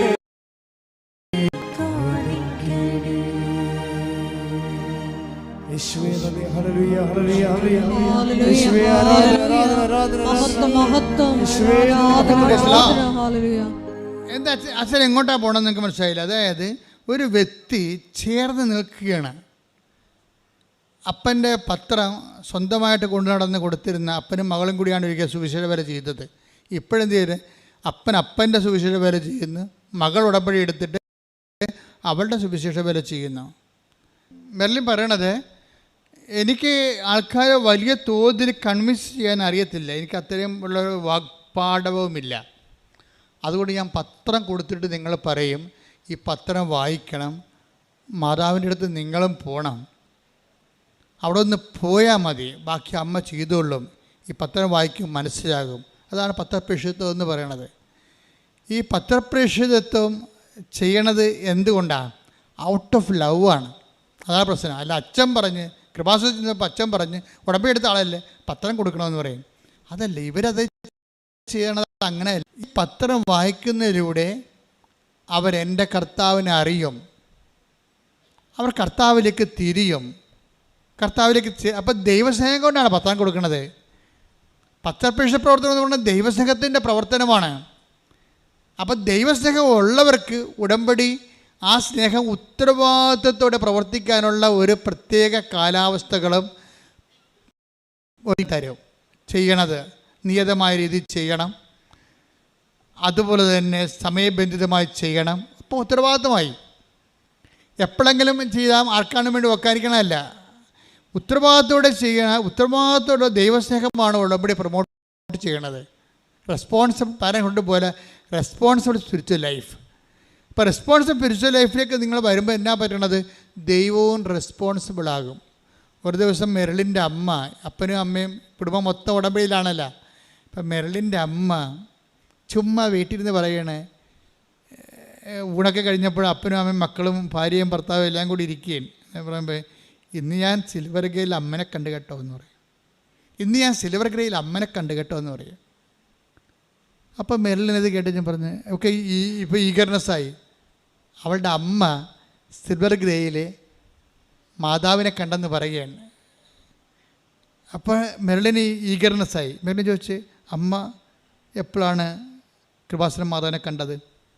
അപ്പോൾ ഉടനെ അമ്മ പറയും, ഞാൻ പള്ളിയിൽ അച്ഛൻ കുർബാന അർപ്പിക്കുന്നതിന് മുമ്പ് 10 മിനിറ്റ് ഇല്ലായിരുന്നോ, അപ്പം ഞാൻ പ്രാർത്ഥിച്ചുകൊണ്ടിരുന്ന സമയത്ത് അമ്മ സിൽവർ ഗ്രേയിൽ എൻ്റെ മുമ്പിൽ കൂടി പാസ് ചെയ്തെന്ന് പറയും. ഇവളുടനെ കരയണ പോലെയാകും. കാര്യം അവൾ പറയും, ഞാനും ആ സമയത്ത് അമ്മയെ കണ്ടെന്ന് പറയും. അതാണ് വ്യത്യാസം. ഞാനും അതേ സമയത്ത് ഞാനും ആ 10 മിനിറ്റ് അമ്മയുടെ കൂടെ ഇരുന്ന് പ്രാർത്ഥിക്കുമ്പോൾ എൻ്റെ മുമ്പിൽ കൂടി കൃപാസനം മാതാവ് പോയി. ഞാനിത് ശരിയാണോ തെറ്റാണോ എന്ന് അറിയാൻ പാലാതെ ഇരിക്കുമ്പോഴാണ് ഇപ്പോൾ അമ്മ പറയണത്. അമ്മയും മകളും ഒരേ സമയം തന്നെ കൃപാസനം മാതാവിൻ്റെ പ്രത്യക്ഷീകരണം അനുഭവിക്കുകയാണ്. ജോസഫ് അച്ഛൻ കണ്ട സിൽവർ ഗ്രേയിലെ കൃപാസനം മാതാവിനെ ഇന്ന് ജനലക്ഷങ്ങൾ കണ്ടുകൊണ്ടിരിക്കുകയാണ്. അതാണ് കൃപാസന പ്രത്യക്ഷീകരണത്തിൻ്റെ പ്രത്യേകത. ഒരു പ്രത്യക്ഷീകരണം, ഇപ്പോൾ മജ്ജിക്കുറയിലൊരു പ്രത്യക്ഷീകരണമുണ്ട്, അത് റെക്കർ ചെയ്യുന്നുണ്ട് ആ സ്പോട്ടിലെ. പക്ഷേ ഇത് ലോകം മുഴുവനുമാണ് റെക്കർ ചെയ്യണത്. ആരെല്ലാം ഉടമ്പടി ജീവിതത്തിലേക്ക് വന്നോ, ആ ഉടമ്പടി സത്യസന്ധമായിട്ട് അനുഷ്ഠിക്കുന്നുണ്ടോ, അതിൽ ഉടനെ പ്രസൻസ് ഫീൽ ചെയ്യും. നിങ്ങൾക്ക് അമ്മയെ കാണാൻ പറ്റും. എൻ്റെ അർത്ഥം എന്താണ്? വല്ലപ്പോഴും കൂടി അമ്മ സ്വപ്നത്തിലും ദർശനത്തിലും ചിലപ്പോൾ നേരെയും ഒക്കെ പാസ് ചെയ്യുന്നതിൻ്റെ കാരണം എന്താണ്? എൻ്റെ മകളെ, എൻ്റെ മകനെ എന്ത് സംഭവിച്ചോട്ടെ, ധൈര്യമായിരിക്കും, ഞാനിവിടെ നിൻ്റെ പരിസരത്ത് തന്നെ ഉണ്ട്, നീ മുന്നോട്ട് പോകാൻ പറയണതാ. നമുക്ക് ധൈര്യം തരണോണ്ടാണ് ഈ ഇതിൻ്റെ വരുന്നൊരു പ്രശ്നമാണ്. ഉടമ്പടി പോലെ ഇതുപോലെ ദൈവത്തിൻ്റെ പ്രത്യക്ഷീകരണം ജനകീയമായിട്ടുള്ള വേറെ ഒരു പദ്ധതിയില്ല. കാര്യം എല്ലാവരും പറയുന്നുണ്ട്, ക്രിസ്ത്യൻസും നോൺ ക്രിസ്ത്യൻസും എല്ലാവരും പറയുന്നുണ്ടതല്ല. അമ്മയെ കണ്ട കാര്യം അവൾ പറയും, വ്യത്യസ്തമായ രീതിയിൽ അവർ കാണുന്നതിന് കുഴപ്പമില്ല. എന്ന് വെച്ചാൽ അതിന് ഉടമ്പടി ഫോർമുല, അതിൽ 2 കാര്യങ്ങളുണ്ട്. അത് കറക്റ്റാണെങ്കിൽ പ്രസൻസ് ഓട്ടോമാറ്റിക്കായിട്ട് ഉണ്ടാവും. എന്താ കാര്യം? അതെന്ന് പറയുന്നത് ലൂക്കാ സുവിശേഷം 7:5. ലൂക്കാ 7:5. എന്തെന്നാൽ അവൻ നമ്മുടെ ജനത്തെ സ്നേഹിക്കുന്നു, നമുക്ക് ഒരു സിനഗോഗ് പണിയിച്ചു തരികയും ചെയ്തിട്ടുണ്ട്. യേശു അവരോടൊപ്പം പുറപ്പെട്ടു. പെട്ടില്ല. അതിനകത്തെ വചനം ഏതാണ്? യേശു പറഞ്ഞ് അവരോടൊപ്പം പുറപ്പെട്ടു. അതാണ് പ്രസൻസ് എന്ന് പറയണത്. ദൈവം പുറപ്പെട്ടു വന്ന് നമ്മുടെ കൂടെ നിൽക്കുന്നതിന് എന്ത് ചെയ്യണം? 2 കാര്യങ്ങൾ ചെയ്താൽ മതി. ലൂക്കാ 7:5 വർക്കൗട്ട് ചെയ്താൽ മതി. ഒരു ശതാധിപനാണ്, ഒരു നോൺ ക്രിസ്ത്യനാണ്, അത് നോൺ ജൂ ആണ്. അയാൾ ജൂ ഒന്നുമല്ല, യേശുവിൻ്റെ വംശത്തിലുമല്ല, സമുദായത്തിലുമല്ല, വിശ്വാസത്തിലുമല്ല. ആ ശതാധിപൻ വന്ന് യേശുവിനെ കാണണമെന്ന് പറയുമ്പോൾ യഹൂദ പ്രമാണികൾ അയാളെ ഇൻട്രൊഡ്യൂസ് ചെയ്യുന്നുണ്ട്. യഹൂദ പ്രമാണികൾ വന്നിട്ട് ഈ ശതാധിപൻ ഇൻട്രൊഡ്യൂസ് ചെയ്യുന്നത് 2 കാര്യമാണ്. എന്താണ്? ഒന്ന്, ഈ ശതാധിപൻ ആരാണ്? റോമക്കാരനാണ്. പക്ഷെ എന്താണ് അവനുള്ള ഗുണം? എന്താണ്? അവൻ നമ്മുടെ ജനത്തെ സ്നേഹിക്കുന്നു. പറഞ്ഞേ, അവൻ നമ്മുടെ ജനത്തെ സ്നേഹിക്കുന്നു. രണ്ടാമത്തെ എന്താണ്? അവനൊരു സിനഗോഗ് നമുക്ക് വേണ്ടി പണിതു തരികയും ചെയ്തിട്ടുണ്ട്. അപ്പൊ അത് കേട്ടപ്പോൾ ശരിയാണ് എന്നാ റിപ്പോർട്ട് കാണണ്ടെന്ന് ഈശോ പറഞ്ഞില്ല. അതിൻ്റെ കടലാസ് കാണണ്ടെന്ന് ഈശോ പറഞ്ഞില്ല. അതിൻ്റെ രേഖ കാണണമെന്ന് ഈശോ പറഞ്ഞില്ല. രേഖയൊക്കെ ഈശോയുടെ മനസ്സിലുണ്ട്. നമ്മൾ എന്തെങ്കിലും ചെയ്താൽ അത് അപ്പം തന്നെ ദൈവത്തിൻ്റെ മനസ്സിൽ രേഖയായിട്ട് മാറും. എന്നിട്ട് എന്താണ്? അവൻ അവരോടൊപ്പം പോയെന്നാണ് പറയണത്. ഉടമ്പടി നിങ്ങൾ 2 കാര്യങ്ങൾ ചെയ്യാൻ. ദൈവം നിങ്ങളുടെ കൂടെ വരാനുള്ള പ്രസൻസിൻ്റെ കാരണം, ഒന്ന്, അവൻ നമ്മുടെ ജനത്തെ സ്നേഹിക്കുന്നു. അതാണ്, അത് ഉറപ്പ് വരുത്തണം. നിങ്ങളുടെ കുടുംബത്തിലുള്ള ആൾക്കാർ സ്നേഹിക്കുന്ന കാര്യമല്ല പറയണത്. ദൈവത്തിൻ്റെ ജനത്തെ സ്നേഹിക്കണം, അതാരായാലും. അപ്പോൾ ആ ഓട്ടോറിക്ഷക്കാരൻ പറഞ്ഞത് എന്താണ് പറഞ്ഞത്? ഞാൻ ചോറ് കെട്ടി ഉച്ചയ്ക്ക് ചോറെടുക്കുമ്പോൾ ഒരമ്മ വഴിവെക്കിരിക്കുന്നുണ്ട്, ഞാൻ ഒരു ചോറ് അവർക്ക് കെട്ടിക്കൊണ്ട് പോകും. അതാണ് ജനത്തെ സ്നേഹിക്കണം എന്ന് പറയണത്. അല്ലാതെ നിങ്ങൾ വീട്ടിൽ ഇരുന്നുകൊണ്ട് പ്രത്യക്ഷയുടെ പ്രാർത്ഥന ചെയ്താൽ ഉടമ്പടി ക്രാക്കാകത്തില്ല. ഇത് ജനകീയമായിട്ടുള്ള സംഭവമാണ്. ജനത്തെ സ്നേഹിക്കണം. ഇപ്പോൾ അവളെന്താ മെറിലെന്താ പറയണത്? എനിക്ക് ഭയങ്കര സങ്കടമാണ്, ഞാൻ തിരുസഭയെ സ്നേഹിക്കുന്നു. അതാണ് തിരുസഭയെ സ്നേഹിക്കണം എന്നാണ് പറയണത്. ഈ തിരുസഭയെ സ്നേഹിക്കുന്നു. പിന്നെ എന്താണ് അവൾ പറയണത്? അതായത് എനിക്ക് ഈ ഗർഭചിത്രമൊക്കെ സംഭവിക്കുമ്പോൾ ആ മാതാപിതാക്കന്മാരെ ഓർത്തിടും എനിക്ക് സങ്കടം വരും, അവർ പാപത്തിലായല്ലോ എന്ന്.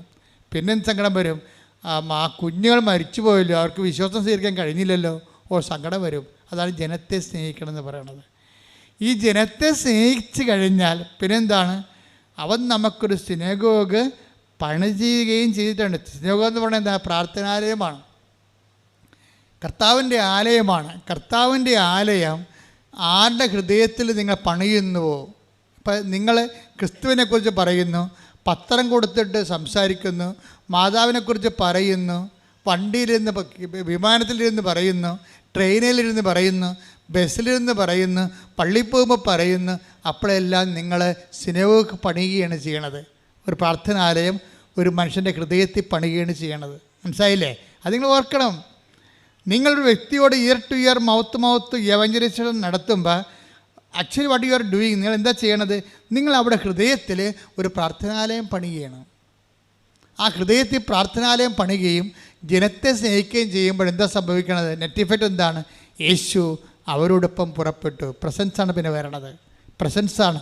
അപ്പോൾ ദൈവത്തിൻ്റെ സാന്നിധ്യം എന്ന് പറയണത് ഒരു കിട്ടാക്കനിയല്ല, ഒരു ബാലികയില മലയുമല്ലത്. അതെന്താ സംഭവം? അത് നീ ഉടമ്പടിയിലൂടെ ഉത്തരവാദിത്വമുള്ള ദൈവസ്നേഹം വ്യക്തികളെ, സഭയെ സ്നേഹിക്കാൻ തുടങ്ങിയാൽ, സമൂഹത്തെ സ്നേഹിക്കാൻ തുടങ്ങിയാൽ, യേശുവിൻ്റെ പേരിലായിരിക്കണം സ്നേഹിക്കാൻ തുടങ്ങിക്കഴിഞ്ഞാൽ അതേസമയം തന്നെ നമ്മൾക്ക് ദൈവത്തിൻ്റെ പ്രസൻസിൽ നമ്മൾ ജീവിക്കും. പ്രസൻസിൽ വന്നു കഴിഞ്ഞാൽ പിന്നെ എന്തായിരിക്കും? നിങ്ങളായിരിക്കില്ല, നിങ്ങൾ വസിക്കുന്ന പരിശുദ്ധാത്മാവായിരിക്കും നിങ്ങൾ വഴി സംസാരിക്കുന്നത്. 12 എടുത്ത് ശ്രുതികടെ ഹല്ലേലൂയ. ലൂക്ക 12 ഹല്ലേലൂയ ഹല്ലേലൂയ ഹല്ലേലൂയ ഹല്ലേലൂയ യേശുവേ നന്ദി. ഹല്ലേലൂയ ഹല്ലേലൂയ ഹല്ലേലൂയ ഹല്ലേലൂയ.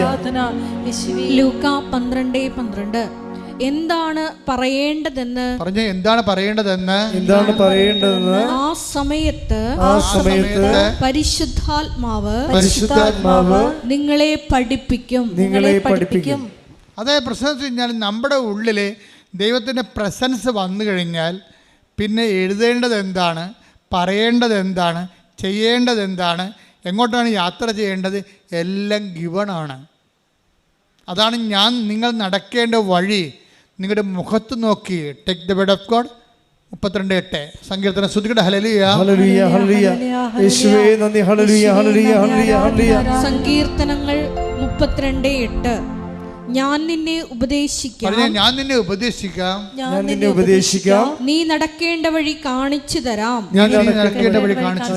ഞാൻ നിന്റെ മേൽ ദൃഷ്ടി ഉറപ്പിച്ച് നിന്നെ ഉപദേശിക്കാം. അപ്പോഴേ ദൈവമായിട്ട് നമ്മൾ സിങ്കായി കഴിഞ്ഞാലേ പിന്നെന്ത് പറ്റും? പ്രസൻസ് ഫീൽ ചെയ്യും. പിന്നെ നമ്മൾ പോകുന്ന സ്ഥലത്തെല്ലാം ദൈവം ഉണ്ടാകും. സങ്കീർത്തനം 32:8 വർക്ക് ചെയ്യും. നിൻ്റെ മുഖത്ത് നോക്കിയാൽ നിന്നെ ഉപദേശിക്കും, നടക്കേണ്ട വഴിയാണെന്നും പറഞ്ഞു തരുമെന്ന്. അപ്പോൾ ഈ MSCക്ക് തോക്കുമെന്നൊക്കെ മനസ്സിലായി. അവളത് പഠനം അത്രയ്ക്ക് ശരിയാണില്ല. അപ്പോൾ പപ്പയുടെ ഉടമ്പടിയിലാണ് ഇപ്പോൾ അവളെ ജീവിക്കണത്, മെറിലും ജീവിക്കണത്. പപ്പയുടെ ഉടമ്പടിയിലാണ് ജീവിക്കണത്. അപ്പോൾ അമ്മ പറഞ്ഞു, എടി ഇപ്പോൾ വിദ്യാർത്ഥികൾക്ക് അവിടെ ഉടമ്പടി എടുക്കാമെന്ന് അച്ഛൻ പറഞ്ഞായിരുന്നില്ല, നിനക്ക് പോയി നിൻ്റെ ഉടമ്പടി എടുക്കാൻ പാടില്ലേ? അപ്പം നോക്കിയാൽ അവൾ നോക്കിയപ്പോൾ ശരിയാണ്, ഈ ഉടമ്പടി MSc ക്രാക്ക് ചെയ്യാൻ പറ്റണില്ല. അപ്പോൾ എന്നാലും ഇനി ഞാൻ ഉടമ്പടി എടുത്തിട്ട് എംപവർ ചെയ്യാമെന്ന് പറഞ്ഞ് അവൾ ഇവിടെ വരും. ഇവിടെ വരുമ്പോൾ അവൾ MSc അവളെ പറഞ്ഞ് എനിക്കൊരു മിനിമം എനിക്ക് മാർക്ക് കിട്ടി ജയിച്ചാൽ മതി എന്ന് പറയും. അപ്പോൾ അവൾ നിയോഗം എഴുതിക്കൊണ്ടിരിക്കുകയാണ് ഇവിടെ. അപ്പോൾ അവളുടെ ചരിത്രം പ്രീഹിസ്റ്ററി അമ്മയ്ക്ക് അറിയാമല്ലോ. നിയോഗം എഴുതിക്കൊണ്ടിരിക്കണം, MSCക്ക് ജയിക്കണം, അതാണ് നിയോഗം. ഉടനെ അമ്മ അവൾ നടക്കേണ്ട വഴി അവളുടെ മുഖത്ത് നോക്കി പറയണം, എടി അവിടെ 3ാം റാങ്ക് എഴുതാൻ പറയും. നിങ്ങൾ സാക്ഷ്യം നമ്മൾ ഞെട്ടിപ്പോയി സംഭവം. നിയോഗം എഴുതിക്കൊണ്ടിരിക്കാൻ പറയാം, നീ 3ാം റാങ്ക്, നീ ജയിക്കണമെന്നല്ല, നീ 3ാം റാങ്കെന്ന് എഴുതാൻ പറയും. അവൾ ഉടനെ ഇവിടെ എഴുതി വെച്ച് 3ാം റാങ്കെന്ന് എഴുതി വെക്കും. സ്വപ്നം പോലും കാണാമ്പോൾ സാധനം റിസൾട്ട് വന്നപ്പോൾ MSCക്ക് 3ാം റാങ്ക് പോരെ. അവിടെ റിസൾട്ട് വന്നപ്പോൾ MSCക്ക് 3ാം റാങ്ക്. നീ നടക്കേണ്ട വഴി നിൻ്റെ മുഖത്ത് നോക്കി ഞാൻ നിന്നെ ഉപദേശിക്കും. പ്രസൻസാണ്. എന്താ കാര്യം? അവർ ദൈവത്തെ സ്നേഹിക്കുന്നു, അവർ സ്നേഹമൊക്കെ പണിയുന്നു. അവിടെ ജോലി ദൈവത്തിൻ്റെ ജോലിയാണ്. ദൈവത്തിൻ്റെ ജോലി ചെയ്യുമ്പോൾ നമ്മളുടെ ജോലി ആര് ചെയ്യും?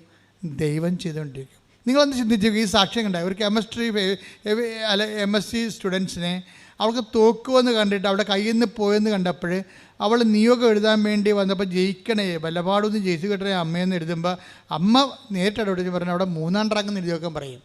ഉടനെ ഇവിടെ 3ാം റാങ്കെന്ന് എഴുതി വെക്കും. അത് വെറുതെ എഴുതണം, ആകാശത്ത് എഴുതണതാണ്. പക്ഷേ പിന്നെ പേപ്പർ നോക്കണതും ക്വസ്റ്റ്യൻ ഇടണതൊക്കെ എല്ലാം വേറെ ഡിപ്പാർട്ട്മെൻറ്റൊക്കെ ചേഞ്ച് ചെയ്ത് എന്നിട്ടെന്താ ചെയ്യണത്? റിസൾട്ട് വരുമ്പോൾ 3ാം റാങ്കാണ്. അവൾ അപ്പം തന്നെ ഇടവക ദേവാലയത്തിൽ പോയി വെറുതെ കരഞ്ഞുകൊണ്ടിരുന്നു. ദൈവം എന്ന് പറയണത് ഇതുപോലെയാണ് അവസ്ഥയാണ്. നിങ്ങളിപ്പോഴും വരണത് ഒരു ടേസ്റ്റിംഗ് പീരീഡിലാണ് കിടക്കുന്നത്. നിങ്ങൾ പലരും ടേസ്റ്റ് ചെയ്ത്, ഇപ്പം നമ്മൾ അലുവയൊക്കെ വാങ്ങിക്കാൻ നേരത്ത് അലുവക്കാരൻ ഒരു വെട്ടിയിട്ടൊരു കഷ്ണം തരത്തില്ല, തിന്ന് നോക്കാൻ പറയല്ലേ. അവനെ കൊണ്ട് നമ്മളവിടെ നിന്നിട്ട് തീറ്റിക്കും. ചില പാർട്ടിക്ക് ഒരു സ്വഭാവമുണ്ട്, ഈ അലുവ എല്ലാ കടയിലും പോകും, ടേസ്റ്റ് എടുക്കും, അവൻ നിന്നിട്ട് പക്ഷേ വയറും നിറച്ച് വീട്ടിൽ പോകും. അങ്ങനെയുള്ള ടേസ്റ്റ് തൊഴിലാളിയുണ്ട്. വെച്ച് കഴിഞ്ഞാൽ എല്ലാ അലുവ കടയിലും ചെല്ലുമ്പോൾ, ബേക്കറി കടയിൽ ചെല്ലുമ്പോൾ, പെരുന്നാൾ കടല ഉത്സവത്തിൽ ചെല്ലുമ്പോൾ അവരെന്ത് ചെയ്യും? ഉടമ്പടി അലുവ പല കളറിലിരിക്കുകയാണ്. അപ്പോൾ ഉടനെ ഒരാളെ ചെറിയ വെട്ടി കൊടുത്ത് കഴിച്ചോ, ഇതാണ് അടിപൊളിയാണ്, കോഴിക്കോടനാണെന്നൊക്കെ പറയും. ഉടനെ ഇവൻ അവിടെ നിന്ന് കഴിക്കും. അപ്പോൾ വരാതെ ഞാൻ പോയിട്ട് അടുത്ത അലുവ കടയിൽ പോകും. ഇവിടുന്ന് കൃപാസനത്തിന് പോയിട്ട് കലൂർ അന്തോണിസിൻ്റെ അടുത്ത് പോയിട്ട് ടേസ്റ്റ് എടുക്കും. അവിടുന്ന് പോയിട്ട് വേറെ അവിടെ ധ്യാനകേന്ദ്രത്തിൽ പോകും. ഇങ്ങനെ ടേസ്റ്റ് തൊഴിലാളിയുണ്ട്. ടേസ്റ്റ് തൊഴിലാളി ഒരു കാലത്തും രക്ഷപ്പെടത്തില്ല. ഉടമ്പടി ടേസ്റ്റ് ചെയ്യാനുള്ളതല്ല, ഉടമ്പടി ജീവിക്കാനുള്ളതാണ്. മര്യാദക്ക് അത് കാശ് മുടക്കിയ സംഭവം വാങ്ങിക്കണം, അല്ലാതെ കണ്ടവൻ്റെ ഓശാരത്തിൽ നിന്ന് ടേസ്റ്റ് അടിച്ച് വയറ് നടക്കാൻ നോക്കരുത്. കാര്യം പറഞ്ഞപ്പോൾ എല്ലാം മനസ്സിലായില്ലേ നിങ്ങൾക്ക്? പല ആൾക്കാരും ഉടമ്പടി ടേസ്റ്റ് എടുക്കുന്ന ആൾക്കാരാണ്. എന്നിട്ട് അവർ ഇങ്ങനെ തൊത്തിയും മുടന്തിയും മുക്കിയും മുളിയൊക്കെ ഈ 90 ദിവസം എങ്ങനെയെങ്കിലും ഒന്ന് അവസാനിപ്പിച്ചെടുക്കും. അപ്പം അങ്ങനെ അവസാനിപ്പിക്കുന്ന കൊണ്ട് തന്നെയാണ് ദൈവം ഈ വിഷയം ആദ്യമേ തന്നെ നിങ്ങൾ ഇവിടെ കൃപാസനത്തിൽ ചവിട്ടുമ്പോൾ തന്നെ അറിയാം പെരിച്ചാഴി വന്നിട്ടുണ്ട്, ഒരു കഥയുമില്ല. ദൈവത്തിന് അറിയാം. എന്താ കാര്യം? സംഭവം നടക്കത്തില്ല, ദൈവത്തിന് പണി കൊടുക്കാൻ വന്നിരിക്കുകയാണ്. ദൈവം ഒരു അടയാളം കാണിക്കാമെന്ന് നോക്കട്ടെ, എന്നിട്ട് ഞാനിങ്ങനെ ഉടുത്ത് കെട്ടി ഇറങ്ങാം. നീ ഉടുത്ത് ഇറക്കിയിട്ട് ദൈവത്തെ എന്ത് ചെയ്യാം? ഒന്നും ചെയ്യാനില്ല. അപ്പം നിങ്ങൾ ആദ്യം ചെയ്യേണ്ടത് കണ്ണും പൊട്ടി ഇങ്ങനെയുള്ളവരോട് ദൈവം എന്ത് ചെയ്തറിയുക? അഡ്വാൻസ് അല്ല, പറ്റിക്കുമെന്ന് കണ്ടാൽ ഫുൾ എമൗണ്ട് മേടിക്കും. നമുക്ക് വിശ്വാസമുള്ള ആൾക്കാർക്ക് ഒന്ന് അഡ്വാൻസ് വാങ്ങിച്ചാൽ മതി. ചിലരോട് പറയും അഡ്വാൻസ് ഒന്നും വേണ്ട, ഫുൾ എമൗണ്ട് തരും, ഒറ്റ പ്രമാണം. നിങ്ങൾ ഇട്ടച്ച് പോയി. ഇപ്പോൾ റിയൽ എസ്റ്റേറ്റുകാർ ചില ആൾക്കാർ പറമ്പ് മേടിക്കാൻ ചെല്ലുമ്പോൾ ആൾക്കാരെന്താ പറയണത്? ഒറ്റ പ്രമാണം, ഒറ്റ വില, ഒറ്റ പ്രമാണം, അഡ്വാൻസ് ഇല്ലെന്ന് പറയും. എന്താ അറിയാമോ? ഇവൻ നമ്മുടെ മരക്കച്ചവടക്കാരൻ കണ്ടിട്ടില്ലേ? ചില ഉടമ്പടിയിലുണ്ട് ഈ മരക്കച്ചവടക്കാരൻ എന്ത് ചെയ്യുന്നറിയാമോ? നമ്മുടെ ആഞ്ഞിൽ കാണും, അല്ലെങ്കിൽ തേക്ക് കാണും, വീട്ടിൽ വന്ന് എത്ര രൂപ കൊടുക്കും? അപ്പോൾ നമ്മൾ പറയും അതൊരു 25,000 പറഞ്ഞിട്ട് പോയതാണ്. ആണോ? 25,000 പറഞ്ഞിട്ട് പോയതാണെന്ന് പറയും. അപ്പോൾ ഉടനെ പറയും ഓക്കെ, ആ വിലക്ക് എടുക്കാൻ ഞാൻ തയ്യാറാണെന്ന് പറയും. അപ്പോൾ അത് ഒറ്റയ്ക്കല്ല, പിന്നെ അവർക്ക് കൊടുക്കാൻ പറ്റില്ല. നിങ്ങൾക്ക് എന്നാൽ പിന്നെ 26 പറയും. 26 കൊടുത്തിട്ട് ഉടനെ ഇവർ സമ്മതിക്കും. അപ്പോൾ അവർക്ക് എടുക്കാൻ പോകണം, വീട്ടുകാർക്ക് ഇഷ്ടമാണ്. കാരണം 25,000 രൂപയല്ലേ പറഞ്ഞത്, ഇപ്പോൾ 26 പറഞ്ഞല്ല. ശരി എന്നാൽ 1000 രൂപ അഡ്വാൻസ് തന്നിട്ട് ഇവനെ കാണത്തില്ല. പിന്നെ അവൻ എന്താ ഉദ്ദേശിക്കണമെന്ന് അറിയാമോ? അവൻ ഈ നമ്മുടെ പറമ്പിൽ നിർത്തിയിട്ട് നമ്മുടെ വെള്ളം കൊണ്ട് നമ്മുടെ വളം കൊണ്ട് ഈ തേക്കിനെ അവൻ 5 കൊല്ലം നിർത്തി വളർത്തും. പോരെ പരിപാടി. ഇവൻ വെട്ടിക്കൊണ്ട് പോകത്തില്ല. ഇവൻ വെട്ടിക്കൊണ്ട് പോകാതെ വെട്ടാമേ, ഇപ്പോൾ വരാം, നിങ്ങൾക്ക് 2 രൂപ വേണം, അവിടെ വീണ്ടും കൊണ്ടുവന്ന് 2 രൂപ തരും. അപ്പോൾ അതും അഡ്വാൻസാണ്. പിന്നെയും 2 കൊല്ലം നിർത്തും അവൻ നിർത്തി 10 കൊല്ലം കഴിയുമ്പോൾ തേക്ക് വെട്ടത്തുള്ളൂ. എന്താ കാര്യം? അത്രയും നാൾ തേക്ക് നമ്മുടെ മുതുകത്ത് നിർത്തിയിട്ട് അത് വളർത്തും അവൻ. ഉടമ്പടി ചില ആൾക്കാർ ദൈവത്തിന് പണി കൊടുക്കുന്ന ആൾക്കാരുണ്ട്. എന്ന് വെച്ചാൽ ഉടമ്പടി എടുത്തിട്ട് പിന്നെ ഈ ആൾക്കാർ മഷിയോട്ടേക്ക് കാണത്തില്ല, പിന്നെ ഉടമ്പടി ജീവിതമില്ല. ഞാൻ ചോദിച്ചു, ചേച്ചി ഉടമ്പടി എടുത്തിട്ട് പിന്നെ ചേച്ചി എന്ത് ചെയ്ത്? അല്ല, ഞാൻ മകൾക്കൊരു അസുഖമായെന്ന് പറഞ്ഞ് അങ്ങോട്ട് പോയതാണ്, പിന്നെ തിരിച്ചു വന്നപ്പോൾ തിരികെ കാണാനില്ലെന്ന്. അത്രയും ബോധമില്ലാത്ത കന്നുകാലികൾ ഉടമ്പടി എടുക്കുന്നുണ്ട്. അവരെന്തും ആ ഉടമ്പടി എടുത്തിട്ട് ആ തിരികെ കൊണ്ട് വെച്ചിട്ട് മകളെന്തോ അസുഖമായിട്ട് അങ്ങോട്ട് പോയതിനു ശേഷം പിന്നെ വേറെ എന്ത് വീട്ടിൽ പോയി കറങ്ങി തിരിഞ്ഞ് ഒടിഞ്ഞു മടങ്ങി വന്നപ്പോൾ പിന്നെ തിരികണായില്ല. ഇങ്ങനെയുള്ള ആൾക്കാരാണ് ഈ അഡ്വാൻസ് തൊഴിലാളികളോട് ഉടമ്പടി. നിങ്ങൾ അതുമായിട്ട് ദൈവത്തിൻ്റെ അടുത്ത് നിങ്ങൾ എപ്പോഴും ശ്രദ്ധിക്കേണ്ട കാര്യം, ദൈവത്തിന് പണി കൊടുത്തുകൊണ്ട് ഉടമ്പടിക്കരുത്. തിരിച്ച് പണി വന്നാൽ താങ്ങത്തില്ല. മര്യാദയ്ക്ക് വൃത്തി മെനവായിട്ട് ദൈവസ്നേഹത്തോടെ ഉടമ്പടിക്കാനുള്ള കൃപയ്ക്ക് വേണ്ടി പ്രാർത്ഥിക്കുക.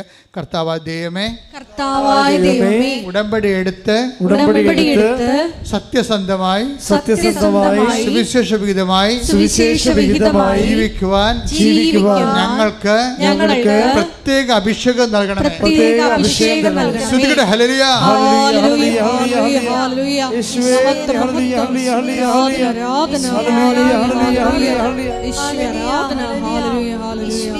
ഉടമ്പടി പ്രാർത്ഥനയിൽ അമ്മ ഉടനടി പരിഹാരമേകും. ഉടമ്പടി പ്രാർത്ഥനയിൽ അമ്മ ഉടനടി പരിഹാരമേകും. അവൻ പറയുന്നതും ചെയ്തിടും. ജീവിതം ധന്യമായി തീർന്നിടും.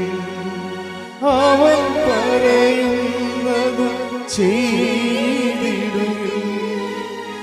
ജീവിതം ധന്യമായി തീർന്നിടും. പരിശുദ്ധ പരമ ദിവ്യകാരുണ്യത്തിന് ആരാധനയും സ്തുതിയും പുകഴ്ചയും ഉണ്ടായിരിക്കട്ടെ. എന്തിനാണ് ഉടമ്പടി എടുക്കുന്നത് എന്നുള്ളതിൻ്റെ ഉത്തരമാണ്. അതിൻ്റെ ഒരു മെർലിൻ വേർഷനാണ് ഈ പറയണത്. മെർലിൻ്റെ ഒരു വേർഷൻ ജീവിതാനുഭവങ്ങളാണ്. ഏറ്റവും അവസാനം അവൾ പറഞ്ഞത്, എന്തിനാണ് ഉടമ്പടി എടുക്കണമെന്ന് എന്നോട് ചോദിച്ചാൽ, 3 പ്രാവശ്യം അവൾ പറയുന്നുണ്ട്, എന്തിനാണ് ഉടമ്പടി എടുക്കണമെന്ന് എന്നോട് ചോദിച്ചാൽ എന്ന് പറഞ്ഞുകൊണ്ട് അവൾ ഓരോ ഉത്തരം പറയും. അപ്പോൾ അവൾ അവസാനം പറഞ്ഞ ഉത്തരം, ഞാൻ പറയും ബലം പ്രാപിക്കാനാണ് ഉടമ്പടി എടുക്കണമെന്ന്, ബലം വെക്കാനാണ് ഉടമ്പടി എടുക്കണമെന്ന്. അത് കറക്റ്റാണ്, ആ ഉത്തരം കറക്റ്റാണ്. എന്നിട്ട് അവൾ പറയും, എന്തിനാണ് ഉടമ്പടി എടുക്കണത്? അത് നിനക്ക് എൻ്റെ കൃപ മതി എന്ന് ഈശോ പറഞ്ഞിട്ടുണ്ട്. കൃപയ്ക്ക് വേണ്ടി ഉടമ്പടി എടുക്കണമെന്ന്. അപ്പോൾ എനിക്ക് മനസ്സിലായി, ഈ ഉടമ്പടി ധ്യാനമെല്ലാം അവൾ കൂടുന്നുണ്ട്. ശരിക്കും ഉടമ്പടി ധ്യാനം ഒരു വലിയ സാക്ഷരതയാണല്ലോ ശരിക്കും. അപ്പോൾ അതുകൊണ്ട് എന്തിനാണ് ഉടമ്പടി എടുക്കണത്? ബലം പ്രാപിക്കാൻ. എങ്ങനെയാണ് ബലം പ്രാപിക്കണത്? ബലം പ്രാപിക്കുന്നതിനുള്ള ഒരു ഫോർമുല എന്താണ്? ബലഹീനതയിലാണ് ദൈവത്തിൻ്റെ ശക്തി. ഇപ്പോൾ 2 കൊരിന്ത്യസ് ഇല്ലേ 12:9, take the word of God. 2 കൊരിന്ത്യസ് 12:9. എന്നാൽ അവിടുന്ന് എന്നോട് അരുളി ചെയ്തു. എന്നാൽ അവിടുന്ന് എന്നോട് അരുളി ചെയ്തു, നിനക്ക് എൻ്റെ കൃപ മതി, നിനക്ക് എൻ്റെ കൃപ മതി. എന്തെന്നാൽ ബലഹീനതയിലാണ് എൻ്റെ ശക്തി പൂർണ്ണമായി പ്രകടമാകുന്നത്. അപ്പോൾ ഈ ശക്തി എന്ന് പറയുന്നത് ബലം, അതാണ് സംഭവം. അപ്പം അത് ബലം എന്താണ്? കൃപയാണ് ബലം. ബൈബിളിൽ ബലമെന്ന് പറയണത് ഹോർലിക്സും ബൂസ്റ്റും അല്ല, അത് ഭൗതികമായിട്ടുള്ള ബലങ്ങളാണ്. ആത്മീയ ബലമാണ് കൃപയെന്ന് പറയണത്. ദൈവത്തിൻ്റെ വരപ്രസാദത്തിനാണ് കൃപയെന്ന് പറയണത്. അപ്പോൾ നമ്മളെപ്പോഴും നോക്കുന്നത് ദൈവത്തെ എങ്ങനെ പ്രസാദിപ്പിക്കാൻ കഴിയും. ദൈവവരപ്രസാദം നേടിയെടുക്കാനുള്ള ഒത്തിരിയേറെ സൊല്യൂഷൻസും ഫോർമുലയുമാണ് ഉടമ്പടിയിലുള്ളത്. ദൈവത്തിൻ്റെ വരപ്രസാദമാണ്. ഇതാ ഞാൻ തിരഞ്ഞെടുത്ത എൻ്റെ ദാസൻ. 12 വായിച്ച് 12:18 മത്തായിയുടെ സുവിശേഷം. മത്തായി 12:18. ഇതാ ഞാൻ തിരഞ്ഞെടുത്ത എൻ്റെ ദാസൻ. പറഞ്ഞ ഇതാ ഞാൻ തിരഞ്ഞെടുത്ത എൻ്റെ ദാസൻ, എൻ്റെ ആത്മാവ് പ്രസാദിച്ച എൻ്റെ പ്രിയപ്പെട്ടവൻ.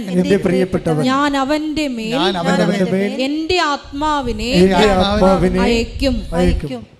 അപ്പോൾ അതാ ഞാൻ തിരഞ്ഞെടുത്ത എൻ്റെ ദാസൻ, എൻ്റെ ആത്മാവ് പ്രസാദിച്ച എൻ്റെ പ്രിയപ്പെട്ടവൻ. ഇതാണ്, അതായത് നമ്മളെ ദൈവത്തിൻ്റെ ആത്മാവ് നമ്മളിൽ പ്രസാദിക്കണം. അപ്പോഴാണ് ദൈവത്തിൻ്റെ പ്രിയപ്പെട്ട ആളായിട്ട് നമ്മൾ മാറണത്. ഉടമ്പടി നിങ്ങളെ ദൈവത്തിൻ്റെ പ്രിയപ്പെട്ടവളാക്കും, അല്ലെങ്കിൽ പ്രിയപ്പെട്ടവനാക്കും. എങ്ങനെയാണ് ചെയ്യണത്? ഇതാ ഞാൻ തിരഞ്ഞെടുത്ത എൻ്റെ ദാസൻ. ദൈവത്താൽ നമ്മൾ തിരഞ്ഞെടുക്കപ്പെടണം. ദൈവത്താൽ നമ്മളെ തിരഞ്ഞെടുക്കപ്പെടാൻ വേണ്ടി, ദൈവത്തിൻ്റെ വരപ്രസാദം നമുക്ക് ലഭിക്കാൻ വേണ്ടി ഒത്തിരി ആർജിത കൃപകളുടെ സമവാക്യങ്ങൾ ഉടമ്പടിയിലുണ്ട്. ഇപ്പം നമുക്ക് ഇപ്പോൾ സാക്രമെൻ്റ് ഗ്രേസ് എന്ന് പറഞ്ഞാൽ സ്റ്റാറ്റിക് ഗ്രേസാണ്. സ്റ്റാറ്റിക് ഗ്രേസ് എല്ലാവർക്കും കിട്ടും. നമുക്ക് ഇപ്പം വിവാഹം ഒരു സ്റ്റാറ്റിക് ഗ്രേസാണ്, പട്ടം ഒരു സ്റ്റാറ്റിക് ഗ്രേസാണ്, സാക്രമെൻ്റ് ഗ്രേസാണ്. ഈ സാക്രമെൻ്റിലെ ഗ്രേസിനൊരു പ്രശ്നം, സാക്രമെൻ്റ് ഗ്രേസ് നമുക്ക് തരണതിൻ്റെ ഉദ്ദേശം അടിസ്ഥാന സാക്ഷരതയാണ് അതിൻ്റെ അകത്ത്. അത് നമ്മൾ ഓരോരോ സാഹചര്യം വരുമ്പോൾ സാക്രമെൻ്റ് ഗ്രേസ് നമ്മൾ ഉജ്ജ്വലിപ്പിച്ചെടുക്കണം. ഉടമ്പടി സാക്രമെൻ്റ് ഗ്രേസിനെ ഉജ്ജ്വലിപ്പിക്കും. അല്ലെങ്കിൽ നിങ്ങളുടെ ദൈവ സംസർഗത്തിലൂടെ നിങ്ങൾക്ക് ദൈവത്തിൻ്റെ വരപ്രസാദം ലഭിക്കാൻ പറ്റുന്ന ഒരു മെനുവിലേക്ക് നിങ്ങളെ കൊണ്ടുപോകും. അതിൻ്റെ കാര്യം വെച്ച് കഴിഞ്ഞാൽ 2 വചനങ്ങൾ എപ്പോഴും പറയണത് നമ്മൾ ഗ്രോ ചെയ്യണം. 2 തിമോത്തി 1:6 എടുത്ത് എന്റെ കൈവെപ്പിലൂടെ പറഞ്ഞ് എൻ്റെ കൈവെപ്പിലൂടെ നിനക്ക് ലഭിച്ച ദൈവിക വരം വീണ്ടും ഉജ്ജ്വലിപ്പിക്കണമെന്ന് ഞാൻ നിന്നെ അനുസ്മരിപ്പിക്കുന്നു. ഇങ്ങനെ എപ്പോഴും ഒരു അനുസ്മരണം നടന്നുകൊണ്ടിരിക്കണം. അതിനാണ് ഞങ്ങൾക്ക് വാർഷിക ധ്യാനമൊക്കെ ഉള്ളത്, മാസാന്ത്യ ധ്യാനമൊക്കെ ഉണ്ടാകും. അതിനകത്ത് നീ വീണ്ടും അനുസ്മരിപ്പിക്കുകയാണ്. പൗലോസ് പത്രോസ് പറയണ ഈ വീണ്ടും അനുസ്മരണത്തെക്കുറിച്ച് പത്രോസ് പറയുന്നുണ്ട്. ഈ അനുസ്മരിപ്പിക്കുന്ന സമയത്ത് എന്താ അനുസ്മരിപ്പിക്കണത്? അല്ല, പാമ്പ് പിടിക്കാനും അങ്ങനെ ഓരോ സാങ്കേതിക മേഖലയിലൊക്കെ ഉള്ള ആൾക്കാർക്ക് വന്നിട്ട് ഒന്നും ചെയ്യാനില്ല. അവിടെ അനുസ്മരിപ്പിക്കേണ്ട കാര്യം എന്ന് പറയണത് ഈ കൈവെപ്പിലൂടെ ലഭിച്ച ദൈവിക വരം ഉജ്ജ്വലിപ്പിക്കണം. അതാണ് അനുസ്മരിപ്പിക്കേണ്ടത്. അത് കഴിഞ്ഞാൽ എന്താണ് അനുസ്മരിപ്പിക്കേണ്ടത്? എന്താണ്? എൻ്റെ കൈവെപ്പിലൂടെ പറഞ്ഞ് എന്റെ കൈവെപ്പിലൂടെ നിനക്ക് ലഭിച്ച ദൈവിക വരം. അതാ പ്രശ്നം. ശുശ്രൂഷ ചെയ്യണമെന്നുണ്ടെങ്കിൽ, സ്കിൽഫുൾ ശുശ്രൂഷ ചെയ്യണമെന്നുണ്ടെങ്കിൽ, അല്ലാതെ സൈക്കോളജി പോയി പഠിച്ചിട്ട് കൗൺസിലിംഗ് കൊണ്ടുവന്ന് ശുശ്രൂഷ ചെയ്യാൻ പറ്റത്തില്ല. അത് വരത്തിലാണ് ഇരിക്കണത്. ഇവിടെ സഭയെ ശുശ്രൂഷിക്കാനാണ് ഉദ്ദേശിക്കണമെന്നുണ്ടെങ്കിൽ എൻ്റെ കൈവെപ്പിലൂടെ പറഞ്ഞ് എന്റെ കൈവെപ്പിലൂടെ നിനക്ക് ലഭിച്ചിട്ടുള്ള ദൈവിക വരത്തെ ഉജ്ജ്വലിപ്പിക്കണം. അപ്പം നമ്മൾ ദൈവത്തിൻ്റെ കൃപ നിൽക്കുന്ന വരത്തിൻ്റെ അടയാളത്തിലാണ്. ഗ്രേസാണ്, കൃപയാണത്. ഈ കൃപയെ നമ്മൾ ലഭിക്കാൻ വേണ്ടിയുള്ള എൻട്രൻസ് ആയിട്ടാണ്, അതിൻ്റെ അടിസ്ഥാനമായിട്ടുള്ള ഒരു സ്ട്രക്ചറായിട്ട് നമ്മൾ ഒരു കൂദാശ സ്വീകരിക്കണത്. ഇപ്പം കൂദാശ സ്വീകരിക്കുമ്പോൾ ആ കൂദാശയുടെ കൃപയുടെ സംരക്ഷണം നമുക്ക് ലഭിക്കും.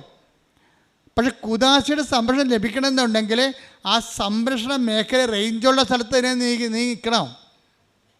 അല്ല, ഒരു ജീവിത പങ്കാളി ഉള്ളപ്പോൾ വേറെ ജീവിത പങ്കാളിനെ തോണ്ടാനും നോക്കാനും പഴയ പ്രേമങ്ങളൊക്കെ കുത്തി ഉണർത്താനും അവിടെ ചെന്നിട്ട് അവരെ വിളിക്കാനൊക്കെ തുടങ്ങിക്കഴിഞ്ഞാൽ ഉടനെ ഈ കൃപാവരം നിനക്ക് നഷ്ടപ്പെടും. പലരും ആൾക്കാരെ വന്നിട്ട് വിവാഹം കഴിക്കണത് ദൈവത്തെ വഞ്ചിക്കാൻ വേണ്ടി കച്ചകെട്ടി എടുത്ത് ഇറങ്ങിയിരിക്കുക. ഈ വഞ്ചന എവിടെ കൊണ്ടേ അവസാനിപ്പിക്കും നമ്മൾ? ഞാൻ മാതാവിനെ നേരിട്ട് കണ്ട ആളാണ്. അതുകൊണ്ട് ഒരു പെലിച്ചാഴിയും രക്ഷപ്പെടുത്തുന്നത് എനിക്കറിയാം. കാര്യം ദൈവത്തെക്കുറിച്ച് നിങ്ങൾക്ക് ഐഡിയ ഇല്ല, ദൈവത്തെ നിങ്ങൾ വിശ്വസിക്കണില്ല. അതുകൊണ്ടാണ് പഴയ പ്രേമത്തിന് അത് തേച്ചിട്ട് വന്നിട്ട് പുതിയ ആളെ കല്യാണം കഴിച്ചിട്ട് ഒന്ന് പെറ്റ് കഴിയുമ്പോൾ പിന്നെ പഴയ ആൾക്കാർ മൊബൈലിൽ വിളിക്കണ കാര്യം എന്താ? അവരാവശ്യമില്ലാത്ത അവരുടെ സ്ഥലത്ത് സെമിനാറിന് പോവുക, അവരുടെ സ്ഥലത്തേക്ക് അവരുടെ രാജ്യത്തേക്ക് ഒരു എന്തെങ്കിലും സ്റ്റഡി ടൂറും പറഞ്ഞ് പോവുക, പിന്നെ അവരുമായിട്ട് വെക്കേഷൻ കറങ്ങി നടക്കുക, എന്നിട്ട് ഗർഭനിരോധന ഗുളികകൾ ഉപയോഗിക്കുക. അപ്പോൾ ഇങ്ങനെയുള്ള അഭ്യാസങ്ങൾ കാണിച്ചു കഴിഞ്ഞാൽ നമ്മുടെ കൂദാശ ബലം നമ്മൾ ദൈവത്തെ പറ്റിക്കണം. അതുകൊണ്ടാണ് അത് ഉത്തരവാദിത്തമുള്ളതാണ് കൂദാശ ജീവിതം എന്ന് പറയുന്നത്. അല്ല, ആർക്കും തോന്നിയ മാസം പോലെ എങ്ങനെയും ജീവിക്കാൻ പറ്റത്തില്ല. കർത്താവിനറിയാം ഇതിൻ്റെ അകത്ത് ഫ്രോഡ് ഉണ്ടാകും. 90 പേര് 100 പേര് ഇതിൻ്റെ അകത്ത് വന്നാൽ അത് 80 ഫ്രോഡാകുമെന്ന് കർത്താവിനറിയാം. അതുകൊണ്ട് കർത്താവ് പറഞ്ഞ് ചെറിയ അജഗണമേ ഭയപ്പെടേണ്ട, പിതാവ് നിങ്ങൾക്ക് രാജ്യം കൽപ്പിച്ച് നൽകാൻ തരുമോ. അല്ലാത്തവനൊക്കെ ഇവിടെ കിടന്ന് ജീവിക്കട്ടെ, പട്ടി ചാണപടി ചത്തുപോവുകയും ചെയ്യും. ചെറിയ അജഗണമാണ് എപ്പോഴും കൃപയിൽ നിൽക്കുന്നത്. അപ്പം നമ്മളെ സംബന്ധിച്ചിടത്തോളം ഉടമ്പടിയിലുള്ളവർ ഉത്തരവാദിത്തപൂർവമായ കൗദാശ ജീവിതത്തിൻ്റെ പിന്തുടർച്ചയായിട്ടാണ് ഫാൻ ആൻഡ് ഫ്ലെയിംസ് എൻ്റെ കൈവെപ്പിലൂടെ പറഞ്ഞേ എന്റെ കൈവെപ്പിലൂടെ നിങ്ങൾക്ക് ലഭിച്ചിരിക്കണ ദൈവിക വരം വീണ്ടും ഉജ്ജ്വലിപ്പിക്കണമെന്ന് ഞാൻ ആഗ്രഹിക്കുന്നു. ഉടമ്പടി ചെയ്യണത് അതാണ്.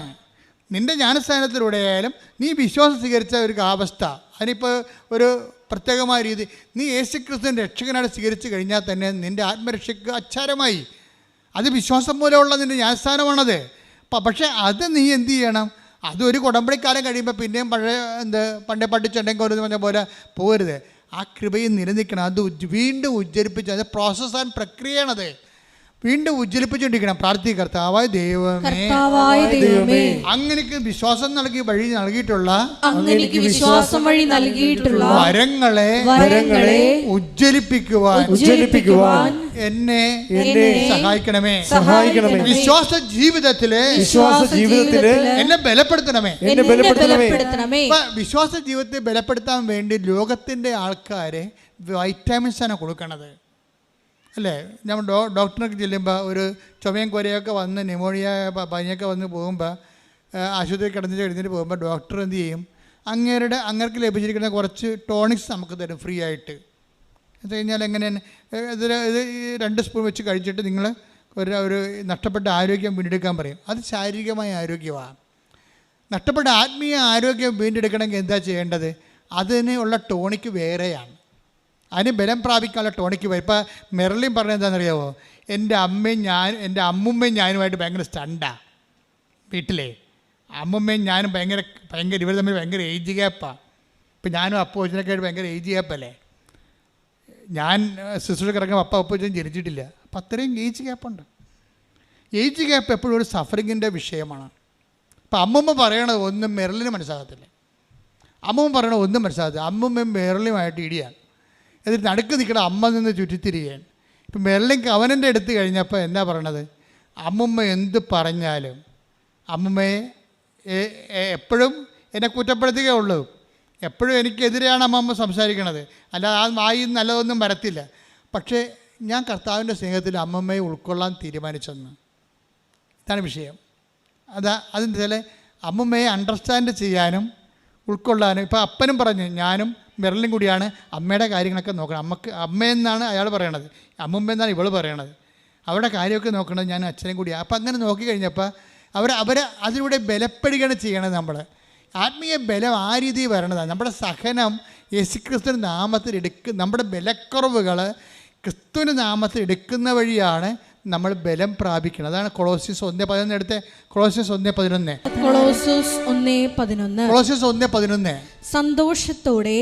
സന്തോഷത്തോടെ എല്ലാം സഹിക്കുന്നതിനും എങ്ങനെയുണ്ട് പരിപാടി? എങ്ങനെയുണ്ട് പരിപാടി? കേട്ടില്ലേ? സന്തോഷത്തോടെ എല്ലാം സഹിക്കുന്നതിനും ക്ഷമിക്കുന്നതിനും അവിടുത്തെ മഹത്വത്തിന്റെ പ്രാപവത്തിനനുസൃതമായി സർവശക്തിയിലും നിങ്ങൾ ബലം പ്രാപിക്കട്ടെ. എന്തിനാണ് ഉടമ്പടി എടുക്കണമെന്ന് ചോദിച്ചു കഴിഞ്ഞാൽ ബലം പ്രാപിക്കാനാണ് എടുക്കണത്. ഉടമ്പടി എടുക്കണത് ബലം പ്രാപിക്കാനാണെങ്കിൽ ആ ബലം പ്രാപിക്കുന്നതിൻ്റെ ഉള്ളിൽ അതിൻ്റെ പ്രക്രിയയിൽ സഹനമുണ്ട്, ക്ഷമയും ഉണ്ട്. മനസ്സിലായില്ലേ? കുടുംബത്തിലുള്ള വിഷയങ്ങളുടെ മേലെ ഒരു സഹനവും ക്രിസ്തുവിൻ്റെ നാമത്തെ സ്നേഹത്തെ പ്രതി എടുക്കണം. പിന്നെന്താണ്? ഒരു ക്ഷമയുമുണ്ട്. ക്ഷമ എന്ന് പറയുന്നത് എന്താണ്? സഹനത്തിൻ്റെ ദീർഘക്ഷമ. സഹനം റിപ്പീറ്റ് ചെയ്യുന്നതിനാണ് ക്ഷമയെന്ന് പറയുന്നത്. ഇത് ആരുടെ പേരിലാണ്? ക്രിസ്തുവിൻ്റെ പേരിലാണ് എടുക്കുന്നത്. ഉടമ്പടി ഒരു ജീവിതമാണ്. അത് ഏറ്റവും കൂടുതലുള്ളത് അമ്മയ്ക്കാണ്. ക്രിസ്തു വരെ അമ്മയെ ഡിസോൺ ചെയ്യും. എന്തിനാണ് നിങ്ങൾ എന്നെ അന്വേഷിച്ചത്? ഞാൻ എൻ്റെ പിതാവിൻ്റെ കാലത്ത് വേപതനായിരിക്കേണ്ടവനാണ്, നിങ്ങൾക്ക് അറിയത്തില്ല എന്ന് ചോദിക്കുമ്പോൾ അമ്മ സഹനത്തോടെ ക്ഷമയോടെ ഹൃദയത്തിൽ സംഗ്രഹിക്കും, ബലം പ്രാപിക്കും. ദൈവത്തിൽ നിന്നുള്ള ഉടമ്പടിയുടെ പ്രാർത്ഥനകൾക്ക് ഉത്തരം താമസിച്ചാൽ പോലും ആ സഹനവും ക്ഷമയും നിങ്ങളെ ദൈവത്തിലുള്ള ബന്ധത്തിൽ ബലം പ്രാപിപ്പിക്കണം. ശ്രുതികട്ടെ ഹല്ലേലൂയ, ഹല്ലേലൂയ, ഹല്ലേലൂയ, ഹല്ലേലൂയ, ഹല്ലേലൂയ, യേശുവേ നന്ദി, യേശുവേ ആരാധന,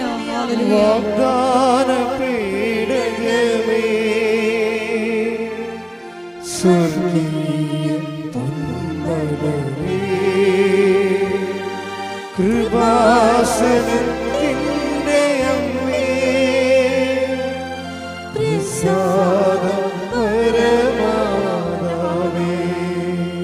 പരിശുദ്ധ പരമദിവ്യകാരുണ്യത്തിന്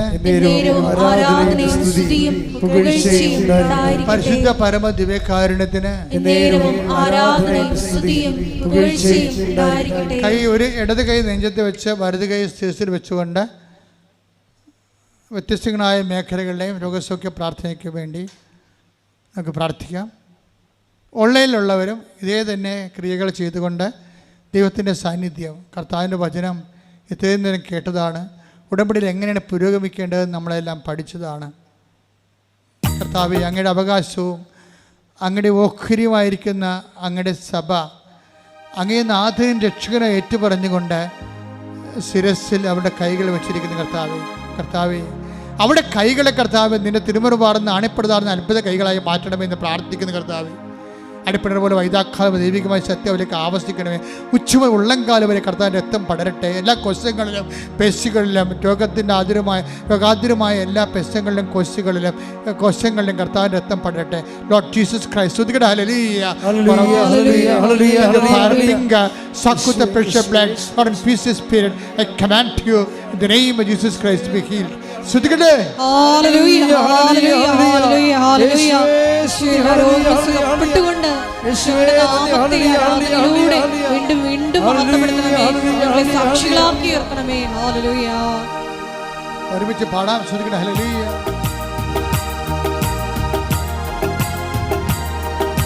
കൈയടിച്ചോണ്ട്